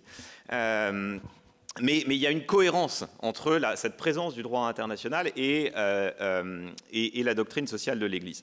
Alors, d'abord sur le premier temps. Pourquoi? Parce que ça s'inscrit dans un moment particulier. On est en 1923, 1924, ça a été rappelé dans un contexte national. Mais le contexte international est très particulier. Alors évidemment, on sort de la Première Guerre mondiale, ça tout le monde le sait. Mais on oublie aussi que c'est le moment, de nouveau, pour moi, c'est vraiment une des 3 ou 4 grandes étapes qu'a connu le droit international. Pourquoi? Parce que c'est un moment d'institutionnalisation fondamentale, avec la mise en place de certaines entités, certains organismes, qui aujourd'hui encore sont absolument centraux. Certains ont disparu, mais il ne faut pas oublier leur rôle. Je pense notamment à la Société des Nations. La Société des Nations, on l'oublie, les étudiants l'ont complètement oublié, parce qu'on leur a dit en 3e que ça n'avait pas marché et que maintenant c'était l'ONU. Mais il ne faut pas oublier que la SDN, c'est une révolution. C'est une révolution parce que c'est la première organisation intergouvernementale à vocation politique. C'est-à-dire c'est la première organisation qui réunit des États et qui a vocation à agir dans des domaines qui jusque-là relevaient de la politique intérieure. Et ça, c'est complètement nouveau. Ce que je veux dire, c'est qu'il y avait des organisations internationales avant. Mais c'était des organisations internationales qui avaient été créées par nécessité, parce qu'il y avait des problématiques intrinsèquement internationales. En gros, il y avait 2 types d'organisations internationales, en schématisant un peu. Il y avait les commissions fluviales, Parce que quand vous avez un fleuve qui traverse 5 États, eh ben, il faut se mettre d'accord sur la manière dont on va le gérer. Donc on a une problématique internationale qui fait qu'on va créer un organe international pour le gérer. Et puis, donc les commissions fluviales d'un côté et ce qu'on appelle les unions administratives qui sont les organisations destinées à gérer des services publics à dimension internationale. C'est-à-dire quand on a une ligne de télégraphe qui va de l'Europe aux États-Unis, il faut se mettre d'accord sur le réseau qu'on utilise, qui paye la taxe à qui, etc. Le réseau postal, les transports, etc. D'où l'Union télégraphique internationale, l'Union postale universelle, l'Union internationale des chemins de fer, etc. Donc jusqu'à la Première Guerre mondiale, en gros, on avait des problématiques internationales qui s'institutionnalisaient par nécessité. Mais la SDN, en fait, on va faire l'inverse. C'est ça qui est hyper intéressant, c'est que la Société des Nations, on prend des problématiques complètement internes, la question des travailleurs, des droits individuels, du développement de l'économie, de l'éducation même. Et on va se dire, mais finalement, et si on essayait d'aborder ces problématiques internationalement? C'est pour ça qu'on va politiser l'organisation internationale et créer la Société des Nations. Et ça, c'est très nouveau parce que je crois que c'est la première fois, en tout cas, que les gouvernements renversent complètement la logique en disant, ces problématiques qu'on avait l'habitude de gérer dans un cadre strictement national, on va les internationaliser et essayer de se mettre d'accord sur des principes communs. On sait que ça n'a pas marché, très bien. En tout cas, la Société des Nations a fait des erreurs que l'ONU n'a pas reproduites. Mais ça montre qu'il y a un changement quand même. Il y a un changement qui est assez majeur, ce qui peut expliquer l'importance de nouveau des problématiques internationales. Mais la SDN, ce n'est pas la seule. C'est aussi à ce moment-là qu'on va mettre en place, que les États vont mettre en place la Cour permanente de justice internationale, la première juridiction permanente destinée à régler pacifiquement les litiges entre États. Il y avait une cour permanente d'arbitrage, Guitaden 1907, mais aussi, comme je dis aux étudiants, qui n'est ni permanente et en plus, ce n'est pas une cour. Donc, elle porte assez mal son nom. La première vraie juridiction permanente qui est là pour gérer les litiges entre États, c'est la CPJ, la Cour permanente de justice internationale, 1920, qui s'inscrit dans une logique de pacification des relations internationales et qui a été remplacée aujourd'hui par la Cour internationale de justice, dans le contexte troublé que l'on connaît, qui n'a jamais été autant saisi par les États. Cette année, on a un record de saisine de la Cour internationale de justice, compte tenu de l'instabilité qui anime les relations internationales. Donc là aussi, une institution fondamentale. Mais ce n'est pas la seule non plus. L'Organisation internationale du travail est mise en place au même moment pour accompagner le mouvement ouvrier, du syndicalisme, la première mondialisation, les premières migrations du travail, première grande vague de migration du travail après la Première Guerre mondiale qui a détruit la force de travail en Europe. Donc les États se mettent d'accord sur un cadre commun pour assurer une protection minimum des travailleurs. Donc tout ça est très nouveau. Tout ça est très nouveau et donc il faut bien comprendre, encore une fois, qu'on est dans un contexte très particulier. Et puis, sur l'enseignement du droit international, c'est aussi quand même 1923, l'année de la création de l'Académie du droit international, qui siège à La Haye, à côté de la Cour permanente de justice internationale, qui a fêté ses 100 ans l'année dernière et qui a vocation à former au droit international. Parce que l'objectif quand même des années 20, c'est le fameux slogan de la paix par le droit. La paix par le droit, c'est très bien, mais il faut connaître le droit. Et pour connaître le droit, il faut l'enseigner. Et donc, on va créer cette Académie de droit international qui enseigne à des étudiants du monde entier les rudiments du droit international. Donc, tout ça fait qu'on est quand même dans un moment qui est très particulier. On avait eu un premier un peu moment 1900 avec les premières grandes conventions humanitaires, cette volonté de réduire les violences, les maux superflus, les souffrances inutiles liées aux hostilités armées, l'interdiction de certaines armes, etc. Ça n'a pas véritablement fonctionné, on le sait. 1920, on va essayer de rajouter cette couche institutionnelle par-dessus les règles qui ont été bafouées pendant la Première Guerre mondiale. Donc, de nouveau, c'est pas un hasard et de manière plus anecdotique, par parenthèse, pour ceux d'entre vous, celles et ceux d'entre vous qui ne connaîtraient pas le Palais de la Paix à La Haye, et je pense que vous êtes assez nombreux, vous pouvez aller regarder à quoi il ressemble. Il a été construit donc, pour abriter la Cour permanente de justice internationale et l'Académie de droit international un peu plus tard. Et si vous regardez l'architecture, ça ressemble quand même énormément au 74 de la rue de Vaugirard. C'est le même, enfin plutôt la partie rue d'Assas. Mais c'est assez amusant. C'est cette espèce de néo-gothique. C'est le même bâtiment. Enfin, c'est tout à fait frappant.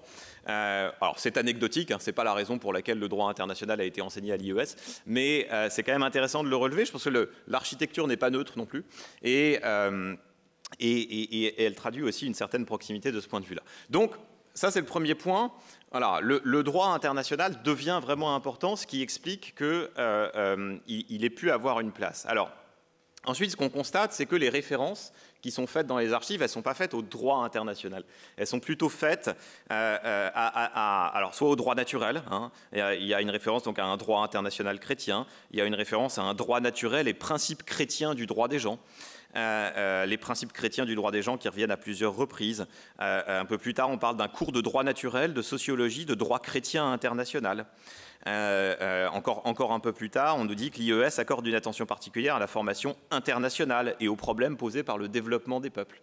Donc, on tourne autour de cette terminologie, droit des gens, droit naturel, droit international. Pourquoi? Parce que, et là, Olivier Chappé, ça nous rappellera quelques échanges qu'on avait eus il y a quelques années, parce que le droit international a des liens évidemment avec le droit naturel.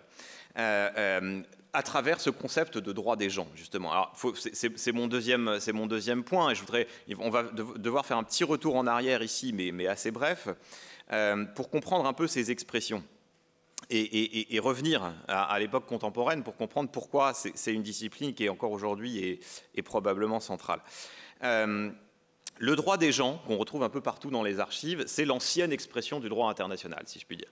Et c'est une expression qui a été... si je puis dire, un peu popularisé, en tout cas réhabilité. C'est un concept qui vient du droit romain, hein, et qui a été réhabilité à partir du XVIe siècle, notamment par des juristes espagnols, au moment en fait de la naissance du droit international contemporain.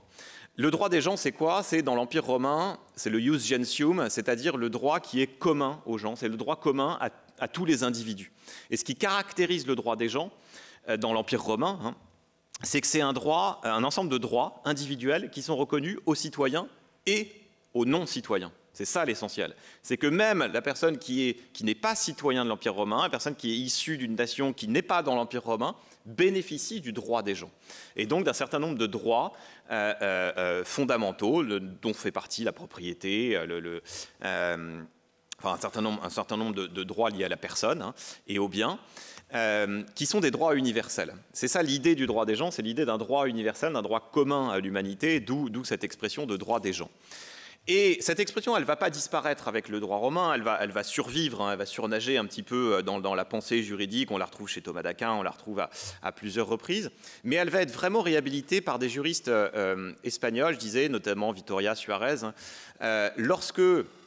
Au XVe, XVIe siècle, l'Espagne domine le monde, engage la conquête de l'Amérique et se pose la question du droit applicable à ces opérations. C'est le moment, c'est peut-être la toute première mondialisation, on commence à conquérir les mers, on commence à développer le commerce international, on commence à conquérir des peuples. Mais où est le droit dans tout ça? Les souverains, notamment en Espagne, hein, se posent la question, est-ce que les peuples premiers qui vivent sur le continent américain, est-ce qu'ils ont des droits? Les relations que nous entretenons avec ces peuples-là, sont-ils réglementées par des droits? Ou est-ce que c'est nous, avec nos lumières de la civilisation teintées évidemment que de bonnes intentions, sommes là pour leur apporter le droit et la lumière? Lorsqu'on navigue sur des mers qui sont ce qu'on n'appelle pas encore la haute mer, mais des mers qui sont partagées, des mers qui sont communes, qui ne sont pas dans le territoire des États, qu'est-ce qu'on applique comme droit?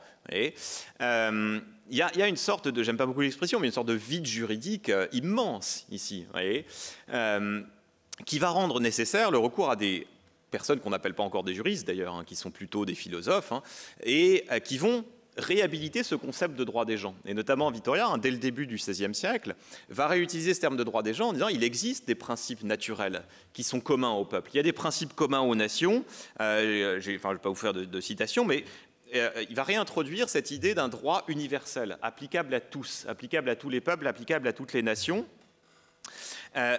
qui n'a pas de fondement dans ce qu'on appelle le droit civil. C'est ça qui est intéressant, le droit civil, c'est le droit posé par les souverains, c'est le droit qu'on va rencontrer dans les États, le droit écrit. Ce droit des gens, ici, il a un fondement naturel, c'est-à-dire il va se déduire de l'observation des peuples, il va se déduire de la raison, il va se déduire éventuellement d'écriture, hein, avec des écritures avec un grand E, et c'est ce droit des gens qui va être utilisé justement pour réglementer ces relations naissantes, ces relations internationales naissantes à partir du XVe, XVIe siècle. Et ce qui est intéressant, c'est que c'est un droit qui n'est pas un droit positif. Et là, c'est-à-dire qu'on va trouver dès l'origine, en réalité, une tension, même chez les juristes, dans les origines de ce droit des gens. Parce que, un peu plus tard, Grotius, au XVIIe siècle, juriste hollandais, donc là aussi, on bascule plutôt de l'Espagne aux Pays-Bas. On est sur les grandes puissances de l'époque. Grotius va jouer un peu le même rôle auprès des souverains hollandais que l'ont joué Victoria et Suarez auprès des souverains espagnols, c'est-à-dire un rôle de conseil sur les règles applicables, tout simplement, dans ce commerce international naissant. Et Grotius va reprendre cette idée de droit des gens, mais en introduisant l'idée que ce n'est pas un droit qui serait naturel, qui serait immanent, qui viendrait éventuellement d'une divinité, mais c'est un droit qui vient aussi de la raison, qui vient des contrats, qui vient des traités passés entre les États. C'est-à-dire que Grotius va introduire l'idée d'un droit positif, un droit qui est plus posé. Et en faisant ça, Grotius va introduire cette tension fondamentale au sein du droit naturel, au sein du droit des gens. Est-ce que c'est un droit qui vient d'une source immanente ou est-ce que c'est un droit qui est posé par les souverains? Bon, je ne rentre pas dans ces détails-là, mais c'est ça l'origine fondamentale du droit des gens. Et on va utiliser cette expression du droit des gens jusque très tard, même jusqu'au XXe siècle d'ailleurs. Dans les archives de l'IES, on parle que de droit des gens. La Cour permanente de justice internationale, dans sa jurisprudence des années 20, des années 30, parle encore de droit des gens, même si Bentham a introduit le terme international à la fin du XVIIIe siècle. Le terme international va vraiment se populariser à partir de la deuxième moitié du XXe siècle. Et aujourd'hui, l'expression droit des gens est un peu surannée, mais c'est celle qu'on utilise à l'époque. Bref, qu'est-ce qu'on peut tirer un peu de toute cette histoire? C'est que, vous voyez, on a au départ un droit des gens qui est un droit des individus, un droit des personnes, qui va être utilisé au XVIe, XVIIe siècle pour devenir un droit des États, un droit des nations, pour devenir un droit universel. Et ce qui est intéressant, c'est qu'il va changer de nature. C'était un droit des individus au départ, ça devient un droit des États. On va en faire un droit interétatique, si je peux utiliser un anachronisme, c'est-à-dire le droit applicable dans les relations entre les nations. Et donc, on va perdre de vue l'individu dans cette réappropriation du droit des gens. On va perdre de vue l'individu, et c'est justement le tournant des 19e et 20e siècles qui va faire revenir l'individu dans le droit des gens. Pourquoi? Parce que, en gros, entre le XVIe et la fin du XIXe siècle, qu'est-ce qu'on trouve dans le droit international, dans le droit des gens? On trouve des conventions, des traités sur le droit de la guerre, on va trouver des traités de paix, des traités de frontières, des règles sur l'utilisation des mers, c'est-à-dire on est dans de l'interétatique, c'est l'État face à l'État. L'individu, il a complètement disparu. Et puis l'individu va revenir. Il va revenir à la faveur des conventions humanitaires que j'évoquais tout à l'heure, 1899-1907, Convention de La Haye, dans lesquelles, et c'est quoi ces conventions? C'est les conventions sur le droit de la guerre, dans lesquelles on va réhabiliter l'individu en considérant que dans une situation de conflit armé, l'individu, il a le droit d'être protégé. L'individu, s'il est blessé, il a le droit d'être soigné. L'individu, s'il n'est pas combattant, il ne devrait pas subir les dommages liés au combat. Et donc, il est assez cohérent là aussi que dans ce moment de 1920 que j'évoquais, dans cette réhabilitation, en tout cas cette tentative de consolidation du système juridique international, qu'on trouve une place aussi importante réservée à l'individu en raison de cette évolution. Alors maintenant, si on revient à l'IES, et donc c'est mon troisième temps, à la doctrine sociale de l'Église. Pourquoi ce droit des gens? Eh bien, ce droit des gens et ou ce droit naturel? Tout simplement parce que, comme je l'évoquais tout à l'heure, la question du droit des gens, enfin le droit des gens donc vient du droit naturel. Mais d'où vient le droit naturel? C'est ça la question fondamentale. Je l'ai un tout petit peu évoqué, mais ce droit naturel, il est, et en schématisant à très très gros traits, il peut avoir deux origines, et c'est la tension qui l'a traversé pendant 3 ou 4 siècles. Il peut avoir deux origines, soit une origine religieuse, une origine divine tirée des Écritures, et c'est un droit qui vient donc, qui n'est pas d'origine humaine de toute façon et qui est posé par des Écritures, soit, et ça, encore une fois, c'est beaucoup avec Grotius que cette école de pensée va se développer, soit c'est un droit qui vient de la raison, c'est-à-dire c'est un droit qui va être reconstruit par de simples raisonnements humains, et donc qui n'aurait pas une source externe à l'humanité, mais qui serait reconstruit par la raison. Et les deux ont évidemment une valeur. Là aussi, je prends un exemple tout simple que je donne à mes étudiants, mais pour bien faire comprendre cette importance de la raison. Une règle toute simple, le respect des engagements contractuels. Le respect de l'engagement contractuel, s'il n'est pas posé par une règle, si je n'ai pas une règle du Code civil, j'ai oublié l'article, mais qui nous dit que les conventions légalement formées tiennent lieu de loi à ceux qui les ont faites. Monsieur le magistrat, je vous prie d'excuser, j'ai fait mes études avant la réforme de 2016, donc j'ai oublié les numéros d'articles.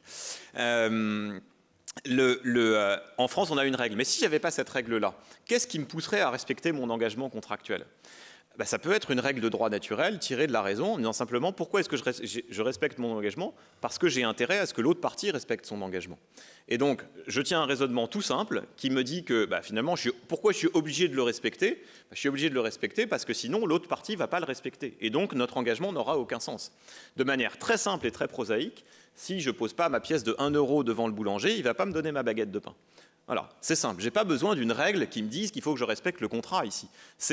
Donc il y a une forme de droit naturel issue de la raison, vous voyez, par un simple raisonnement qui fait que je suis contraint, je suis obligé par une règle de droit naturel ici de respecter mon engagement, sans quoi je n'aurai pas ce que je souhaite. Bref, je ne veux pas être trop long là-dessus, mais on a cette tension évidemment dans tout le droit naturel entre donc l'origine religieuse et principalement l'origine chrétienne et l'origine rationnelle. Et c'est là que j'en viens enfin à mon troisième point. Le droit naturel dont il est fait mention, le droit des gens dont il est fait mention dans les archives de l'IES, c'est très probablement, évidemment, un droit d'origine chrétienne. Si je reprends les expressions, c'est évidemment à ça qu'il est fait référence. Vous voyez, quand on parle de droit international chrétien, qu'est-ce que c'est? Ce sont des principes universels applicables à l'ensemble de l'humanité qui sont inspirés de la pensée chrétienne. Et il y en a plein. Ça n'a rien de choquant de dire ça. Quand on nous parle de droit chrétien international, encore une fois, l'expression, elle m'a beaucoup surpris. C'est la première fois que je la voyais, cette expression de droit chrétien international, droit international chrétien. Mais en réalité, comment est-ce qu'on peut réconcilier tout ça? Tout simplement par le jeu du droit des gens qui serait d'origine chrétienne. Et on en a évidemment énormément, on en parlait tout à l'heure, la question de la dignité humaine, la question des droits des individus, la question des droits des travailleurs. Et puis même aujourd'hui, l'encyclique du pape François, Laudato Si, sur l'environnement, vient aussi réintégrer, c'est extrêmement intéressant, vient réintégrer de la pensée chrétienne sur une préoccupation du droit international qui existe depuis les années 70. Donc on a toujours eu ce lien finalement, et ça se comprend. Ce que je trouve tout à fait intéressant, c'est que l'objectif aussi peut-être de la présence de ce droit naturel chrétien, si je puis dire, le droit international chrétien dans les enseignements, c'est aussi peut-être précisément de réconcilier la source chrétienne et la source rationnelle, c'est-à-dire cette tension que j'évoquais. Je ne suis pas sûr qu'il y ait un choix qui soit fait de manière définitive. J'en veux pour preuve là aussi un extrait des archives où on nous parle du programme du cours de droit international chrétien. On a le contenu et on nous dit, je cite, il va falloir mentionner, je cite, la nature du droit des gens, sa base naturelle, sa construction contractuelle. Et dans cette phrase, on a tout. On a la base naturelle, mais on a aussi la construction contractuelle. Et elles sont mises sur un pied d'égalité. Ce qui montre bien qu'il y a aussi probablement une vocation de réconcilier ces deux sources, ce qui explique encore une fois probablement la présence de ce droit des gens dans les enseignements. Voilà un peu le cheminement que j'ai suivi. Et voilà, si on reprend donc un tout petit peu ce cheminement-là, on est dans un contexte très particulier qui renvoie évidemment au droit des gens, qui lui-même renvoie au droit naturel, qui lui-même renvoie à une certaine pensée chrétienne. Ce qui explique pourquoi on y fasse référence. Et là aussi, je voudrais évoquer une citation que je trouve extrêmement intéressante, que j'ai citée un tout petit peu au début, qui fait le lien finalement entre nos deux interventions. Je cite, on nous dit « Le Saint-Siège a paru désirer que le cours de droit international chrétien figurera parmi les matières de l'enseignement. » Très bien. « Aussi avons-nous introduit le cours du révérend père de la Brière. » Point. Phrase suivante. « L'Institut pourrait donc s'appeler Institut d'études sociales. » Alors ça, c'est génial, parce qu'on a le lien, vous voyez, tout est dans le donc. On va introduire un droit international chrétien. Enfin, le Saint-Siège nous demande de le faire. On le fait. Donc, on va l'appeler Institut d'études sociales. Et là, on fait le lien directement entre le nom, on est dans des études sociales, et la présence du droit international chrétien. Je trouve cette phrase assez intéressante parce qu'elle n'est pas du tout spontanément, on l'a dit comme ça, on dit mais pourquoi, enfin, quel est le rapport finalement entre le droit international et l'Institut d'études sociales? Tout simplement parce que la préoccupation, c'est la protection de l'individu.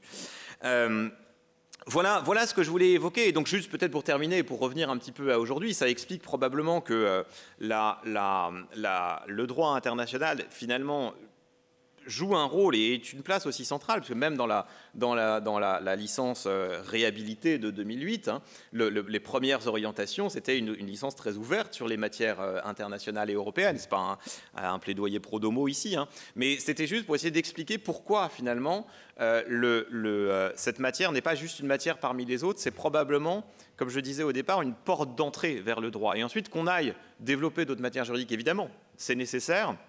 Mais je crois qu'il ne faut pas l'oublier. Il ne faut pas l'oublier aujourd'hui où l'époque est évidemment à l'ultra-spécialisation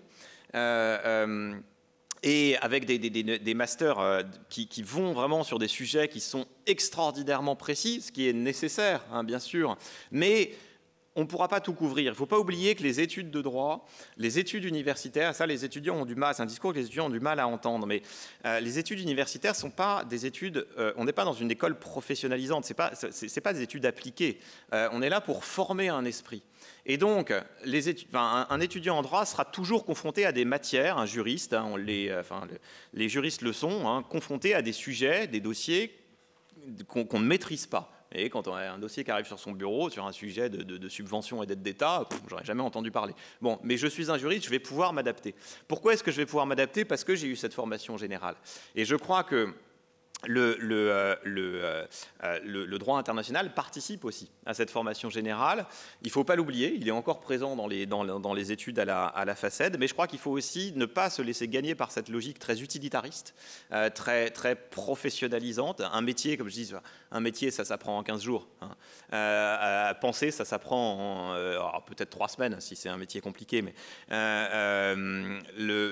alors que penser, ça s'apprend en beaucoup plus de temps. Voilà ce que je voulais évoquer, et en cette période où évidemment on ne parle que repli sur soi, souveraineté, préférence nationale et nation, je crois que la FACED a aussi un rôle à jouer et on peut être fier d'y enseigner. Merci beaucoup. Voilà, merci d'être revenu à temps pour reprendre le cours de notre matinée. Donc, nous allons aborder maintenant un deuxième temps qui va étudier, cette fois-ci, nous avons beaucoup parlé du droit tout à l'heure, mais nous allons maintenant étudier le profil de l'économie à l'Institut d'études sociales, avec comme motto, comme titre, entre libéralisme et socialisme. Je dirais que c'est tout un programme. Donc, pour ce faire, nous avons 3 intervenants à qui je vais donner la parole en les laissant déterminer l'ordre de parole, mais je crois que c'est vous qui commencez en premier. Donc,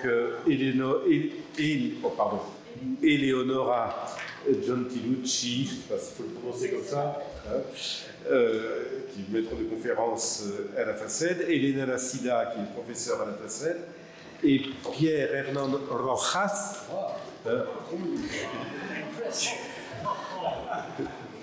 qui est maître de conférence aussi à la FACED, et nous pouvons parler français. Voilà, nous vous écoutons bien volontiers. Merci Olivier, si vous me permettez de vous appeler par votre prénom. Alors, le titre de notre intervention à l'origine était en effet l'économie à l'Institut d'études sociales entre libéralisme et socialisme. Nous ne sommes pas d'accord sur cela, on vous en parlera peut-être un peu plus tard, donc on a préféré rebaptiser cette intervention l'économie à l'Institut d'études sociales FACED. Et puis chacun après tiendra sa position. Donc c'est une intervention à 3 voix. J'ai la lourde tâche en fait d'introduire de façon générale nos prises de parole respectives, même si j'ai un axe de traitement de cette question en particulier que je vous présenterai après. Quelques mots sur la discipline économique quand même, parce que ça va être l'objet de mon intervention. L'éco est historiquement, je ne vous l'apprends peut-être pas comme les autres sciences sociales, le théâtre de profonds clivages théoriques et qui ont donné naissance à des courants de pensée économique très hétérogènes en termes d'épistémologie, en termes évidemment de méthode, mais aussi en termes de rapport aux autres sciences sociales. Et donc, comme dans toutes les sciences sociales, peut-être même les sciences de façon générale, il y a une pensée, un courant dominant, et puis il y a des contestataires qu'on qualifie d'hétérodoxes. Alors, je vais d'abord m'intéresser à la pensée dominante via un sujet d'actualité qui m'intéresse tout particulièrement en tant qu'universitaire, c'est le manque de pluralisme dans l'enseignement de l'économie à l'université, aujourd'hui. Alors déjà, qualifions cette pensée dominante, cette théorie économique orthodoxe. En fait, elle se caractérise par l'idée que pour comprendre les phénomènes économiques et sociaux, il faut saisir la rationalité des individus qui s'expriment. Par-delà tout attache, par-delà toute caractérisation sociale, donc, qui s'expriment par la volonté de maximiser le bien-être des individus sous la contrainte de leurs ressources. Alors les ressources en économie, ça peut être du temps, ça peut être du revenu, ça peut être de l'information, etc. Une idée de maximisation sous cette ressource-là. Donc l'économie est ici pensée comme une science du choix rationnel. C'est comme ça que la discipline s'est construite depuis plus d'un siècle et demi. Et cette discipline, en fait, vise à porter un discours rationnel, enfin de nature universelle, déjà, en édictant des lois qui pourraient être soit confirmées, soit infirmées par les faits, et puis parfois on recourt à l'expérimentation pour essayer de vérifier tout cela. Alors évidemment, une telle approche ne fait pas du tout consensus. Cette conception de l'économie, quand bien même elle ne fait pas consensus, en fait elle s'est largement imposée dans l'enseignement de l'économie, notamment en premier cycle universitaire. Alors sachez qu'il y a pas mal de débats depuis longtemps sur cette approche de l'économie. Moi je m'appuie sur les récentes publications de collègues universitaires aux États-Unis, en France, qui en fait s'attachent à montrer l'absence de pluralisme dans l'enseignement de l'économie, dans les licences de premier cycle universitaire, donc, mais plus particulièrement d'économie-gestion. Alors ce manque de pluralisme, parce que nous sommes ici à l'université, je me permets de les caractériser, elles se déclinent dans plusieurs dimensions. Premièrement, il y a une absence de pluralisme au sens strict dans les paradigmes enseignés dans les cours d'économie. Il y a aussi une absence de pluralité des thématiques abordées. Les thématiques largement abordées en licence aujourd'hui en France à l'université, c'est l'économie internationale, l'économie industrielle, l'économie publique, l'économie des organisations, l'économie publique, mais plein d'autres thèmes qui font les grands enjeux de la société, comme la santé, la protection sociale, ou même les inégalités, sont quasiment oubliés des premiers cycles universitaires. Autre caractéristique, il y a une quasi-absence d'ouverture aux autres sciences sociales dans les formations en sciences économiques à l'université. Il y a une inquiétante rareté, je continue ma liste après-vert, une inquiétante rareté des cours thématiques sur les questions de développement durable, de ressources naturelles, de l'environnement, de la transition écologique. Voilà, c'est quasiment absent en premier cycle. Deux derniers points, il y a une quasi-inexistence des méthodes qualitatives. On enseigne principalement les méthodes quantitatives.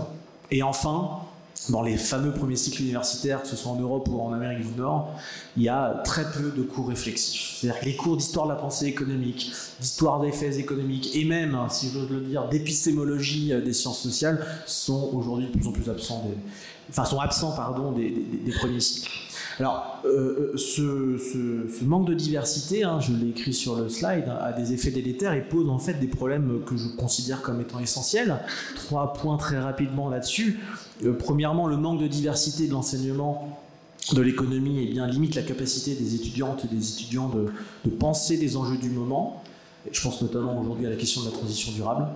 Deuxième point, deuxième effet délétère selon moi, c'est que ce compartimentage, excusez-moi du terme, disciplinaire empêche de penser la complémentarité des disciplines pour résoudre des problèmes économiques, politiques et sociaux.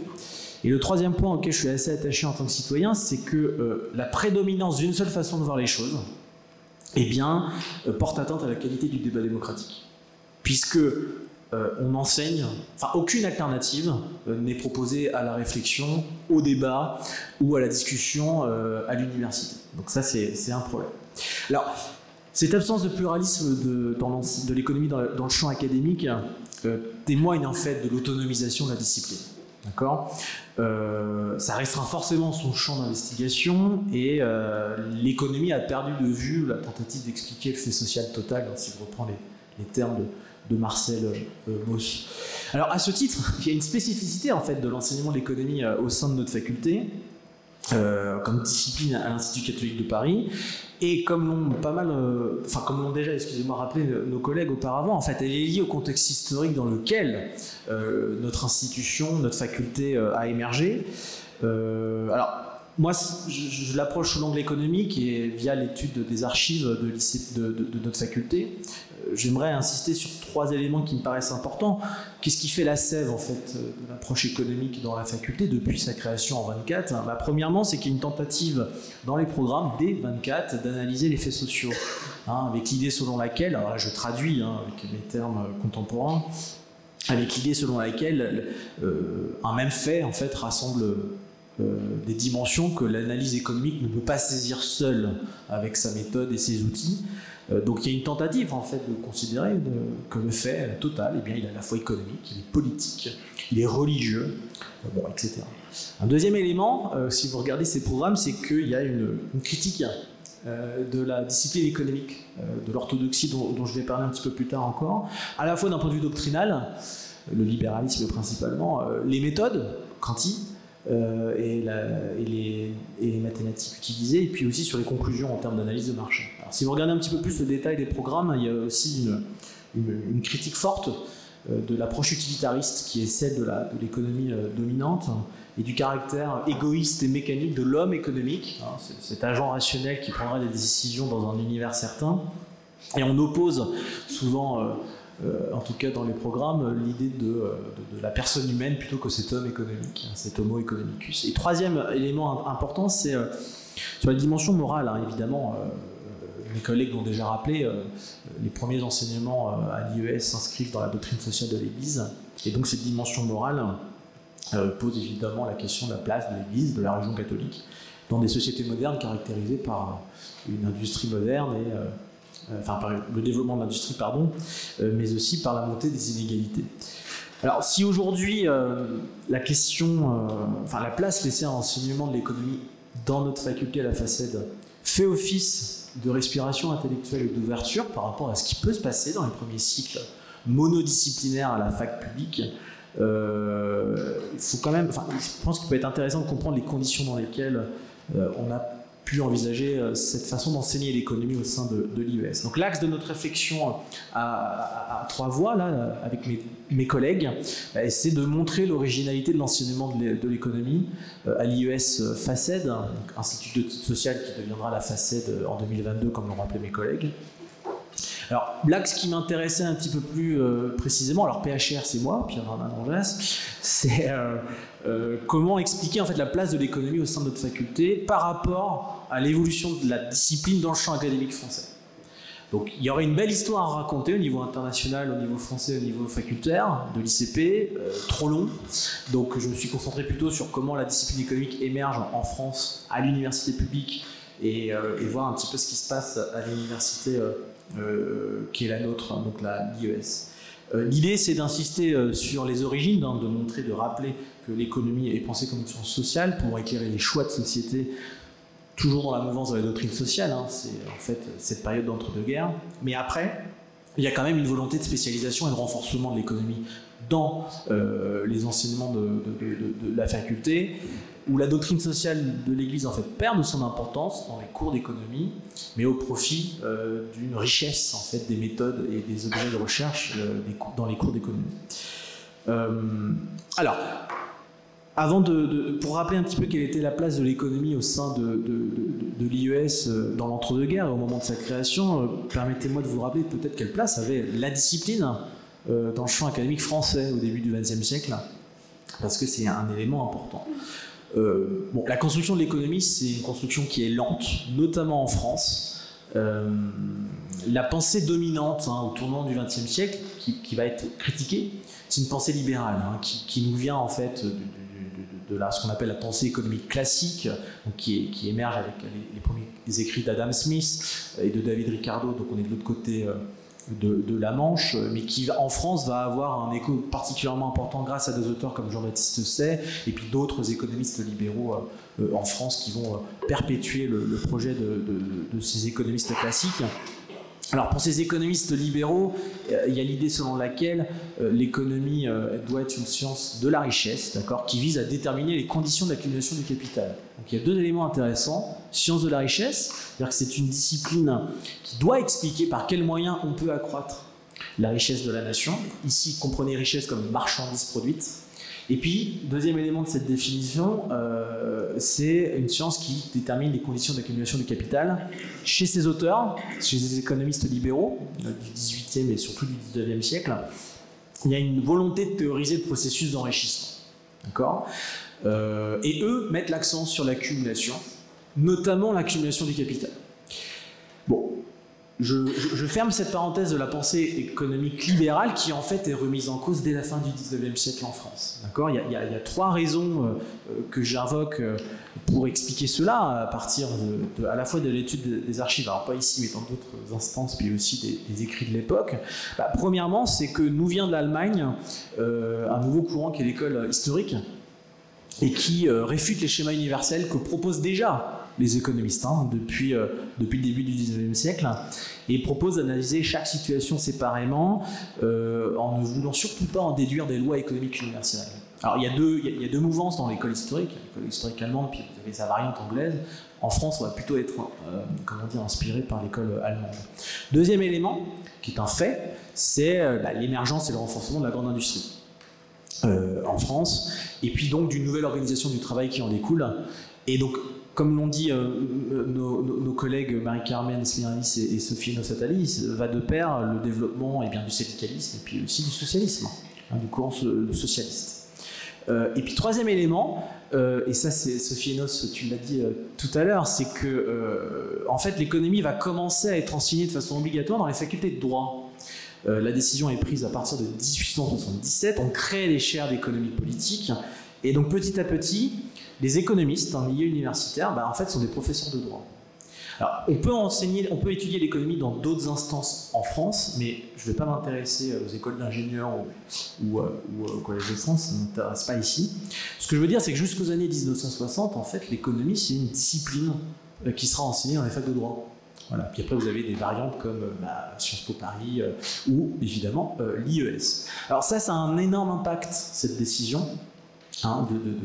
Cette double décision, d'une part, de rendre l'enseignement de l'économie obligatoire dans les facs de droit, et deuxième décision, de faire assurer ces enseignements par des juristes, c'est que du coup, la discipline économique à l'université publique va prendre un tournant très différent de ce qui se passe aux États-Unis ou au Royaume-Uni, où on crée des facultés d'économie. C'est que c'est une discipline qui va être relativement descriptive. Les professeurs de droit, parce que pour enseigner l'économie dans les facs de droit, il faut être agrégé de droit. Donc ça attire en fait des juristes, pas des économistes. Et donc en fait, ça va être une économie très descriptive. Ils ne comprennent pas en fait ce qui se passe dans la discipline économique, notamment sa mathématisation qui nous vient des États-Unis. Théoriquement, c'est pas très profond de ce que j'ai lu, et c'est surtout hermétique à ce qui se passe dans le champ académique étranger. Et ça, c'est un élément important, je trouve, pour comprendre un petit peu ce qui se passe, parce que ce que vont porter comme approche ces professeurs d'économie dans les facultés de droit, c'est plutôt une critique de l'école libérale, que je vous ai décrite tout à l'heure, et pas mal de ces professeurs de droit, en fait, épousent l'approche de l'école historique allemande, qui est en fait pensée par les juristes en Allemagne, contrairement en Angleterre. Voilà ce qui se passe dans la fac publique. Chez les pères fondateurs de l'IES, donc on est peu ou prou dans le même moment, il y a une façon typique d'approcher l'économie. Rappelons quand même le public. Quel est le public qui est visé dans cette formation à l'IES des 24, et je vais m'intéresser plutôt à l'entre-deux-guerres. C'est principalement des ecclésiastiques, nos collègues nous l'ont rappelé. Ce sont des prêtres qui sont destinés à occuper des fonctions importantes évidemment, dans l'action catholique, dans l'action sociale, ou à enseigner la doctrine, la morale sociale. Des laïcs peuvent être visés par ces enseignements, évidemment, mais c'est d'abord les ecclésiastiques qui sont évidemment visés et qui donc sont en prise avec les problèmes économiques et sociaux de leur temps, donc dans l'après-première guerre mondiale. Donc si vous regardez les archives de l'IES, vous vous rendez compte qu'il y a deux cours d'économie qui apparaissent dans la première maquette et qui en fait vont perdurer pendant toute l'entre-deux-guerres, et l'un des deux même après. C'est un cours d'économie politique et un cours d'économie sociale. Mes collègues y reviendront un petit peu après sur ces dimensions. Ce qui est assez intéressant quand vous regardez les programmes, c'est qu'en fait, ces deux cours d'économie politique et d'économie sociale en fait, visent à exposer les lois morales relatives aux questions que se posent les économistes depuis le XVIIIe, c'est-à-dire les questions de production, les questions de répartition et les questions de circulation des richesses. Voilà. Il y a une bonne façon de produire, de répartir et de faire circuler les richesses, donc versus l'école libérale. Évidemment, dans ces cours-là, on sent, dans le plan que j'ai pu lire, je n'y ai évidemment pas assisté, hein, on sent l'idée selon laquelle il s'agirait de réhabiliter l'Église, le rôle de l'Église catholique, notamment pour lutter contre les maux du moment, et je pense notamment au paupérisme. Et c'est là qu'il y a un thème qui est très intéressant, Marie-Carmen Smirnalis en a parlé tout à l'heure, c'est ce fameux terme, cette fameuse opposition entre capital et travail, et donc la question sociale qui sous-tend cette opposition. L'analyse classique des libéraux classiques contre lesquels les catholiques sociaux s'insurgent à la fin du XIXe siècle, et notamment certains profs qui enseignent à l'IES dans l'entre-deux-guerres, c'est notamment sur l'analyse du marché du travail. Il y a plusieurs analyses classiques qui peuvent être critiquées. Il y a l'analyse des crises du système capitaliste, je les laisse de côté ici, mais il y a toute une analyse du marché du travail chez les libéraux classiques au XIXe. La liberté de travail est émancipatrice pour les individus. Un marché apparaît sur lequel les individus peuvent vendre leur force de travail. Ce sont les termes quand vous regardez les manuels fin 19e siècle. Et puis un prix émerge. Donc il y a une idée de négociation. On ne s'intéresse pas à la forme d'organisation du travail. En fait, on s'intéresse plutôt aux déterminants de la fixation du salaire. C'est comme ça qu'abordent la question de la liberté du travail les économistes classiques. Évidemment, chez les auteurs, dans les cours d'économie qui sont pensés dans le cadre de l'IES, il y a une volonté en fait de critiquer cette approche libérale du travail et justement de lutter contre le développement du libéralisme qui en fait causerait la paupérisation d'une partie de la classe ouvrière. Mais c'est aussi une façon de lutter contre l'extrême inverse, c'est-à-dire les idées socialistes, qui peuvent proposer aux ouvriers, via la Révolution notamment, en tout cas la contestation de la position de domination dans les rapports de production, de renverser l'ordre établi. Donc il y a cette volonté de troisième voie entre libéralisme et socialisme que je ne creuse pas plus parce que c'était l'objet à la base de notre dissension, que moi j'ai trouvé en fait dans ces premières maquettes d'économie au sein de l'IES, ce qui est normal puisque le public de l'IES qui est visé, ce sont des ecclésiastiques qui sont en prise avec ces problèmes-là. Il y a une idée aussi de redonner du crédit à l'institution catholique auprès des classes paupérisées par l'industrialisation forcée de la France de la fin du 19e. Si, on pourra échanger après si ça vous intéresse. J'ai déjà dépassé mon temps. Le dernier point sur lequel je voulais insister, je vais être très rapide pour pas manger sur le temps de mes collègues, c'est faire cette longue histoire qui fera l'objet d'une publication collective sur ce qui se passe après 1945. D'un côté, l'autonomisation de la discipline économique à l'université publique, qui mettra du temps, versus le décloisonnement des sciences sociales qui est porté dans le projet pédagogique de l'IES. Ça, c'est vraiment deux histoires parallèles et qui vont dans deux directions du coup différentes. Et ça, c'est intéressant. Alors, très vite, sur la place de l'éco dans le paysage académique français, une histoire de 1945 à aujourd'hui, en 2 minutes, serait impossible. Juste, il y a une spécificité quand même de la place de l'éco à la fac publique qui est au lendemain de la Deuxième Guerre mondiale, qui en fait me conduit à penser qu'il y a une installation qui est laborieuse. Pourquoi ? Parce que jusque dans les années 60, on n'enseigne l'éco que dans les facs de droit. Sauf si vous êtes ingénieur économiste, que vous faites Centrale ou les ponts, là vous faites de l'économie mathématique, mais sinon à l'université publique, c'est pas de l'économie de haut vol. C'est qu'à partir des années 70 qu'on va créer les premières facultés d'économie, où en fait va y avoir cette autonomisation de l'économie des autres sciences sociales. Je passe très vite là-dessus, on pourra, si vous souhaitez en parler un petit peu plus tard. Par contre, qu'est-ce qui se passe à l'ICP ? À l'ICP, ça se fait en 2 temps. Vous avez la période des 30 Glorieuses et la période à partir des années 80. Alors pendant les 30 Glorieuses, il y a une volonté davantage spécifier l'enseignement de l'économie. Alors si vous regardez les archives, vous vous rendez compte que finalement, ce qu'on propose à l'IES, eh bien, c'est cette fois-ci une licence de 2 ans à temps complet, ce qui n'était pas le cas pendant l'entre-deux-guerres. Donc là, les étudiants qui viennent à l'IES, à l'ICP pour potentiellement étudier les questions économiques et sociales peuvent suivre une formation à temps plein, ce qui n'était pas le cas dans l'entre-deux-guerres, où en fait on venait à l'ICP d'abord pour autre chose et on pouvait suivre les cours et les séminaires à l'IES. Et donc il y a une volonté de spécialisation de l'économie, on a un élargissement des thèmes enseignés, et pour la première fois, l'ouverture de nouvelles thématiques, l'économie agricole, l'économie industrielle, l'économie du développement. On a ça pendant l'entre-deux-guerres. Alors ça fait face pour l'économie du développement, et c'est ça qui est intéressant, tout le mouvement de décolonisation qui s'opère dans l'Empire britannique. Bon, ça s'est réglé très vite, mais dans l'Empire français, où le mouvement va durer très longtemps, jusqu'au début des années 60, 47 à 60. Et donc, l'enjeu pour celles et ceux qui font les programmes de l'IES dans les années 50-60, c'est d'essayer de questionner le sujet des pays en développement à l'aide des sciences sociales, mais dans un cours d'économie. Et puis, vous avez ce qui se passe depuis les années 80, où là, vous avez un basculement très intéressant, où les concepteurs et les conceptrices des maquettes eh bien, tentent d'institutionnaliser l'enseignement de l'économie mainstream. Donc là, vous voyez apparaître des cours qu'on observe aujourd'hui dans l'économie publique, des cours de macroéconomie, des cours de microéconomie, de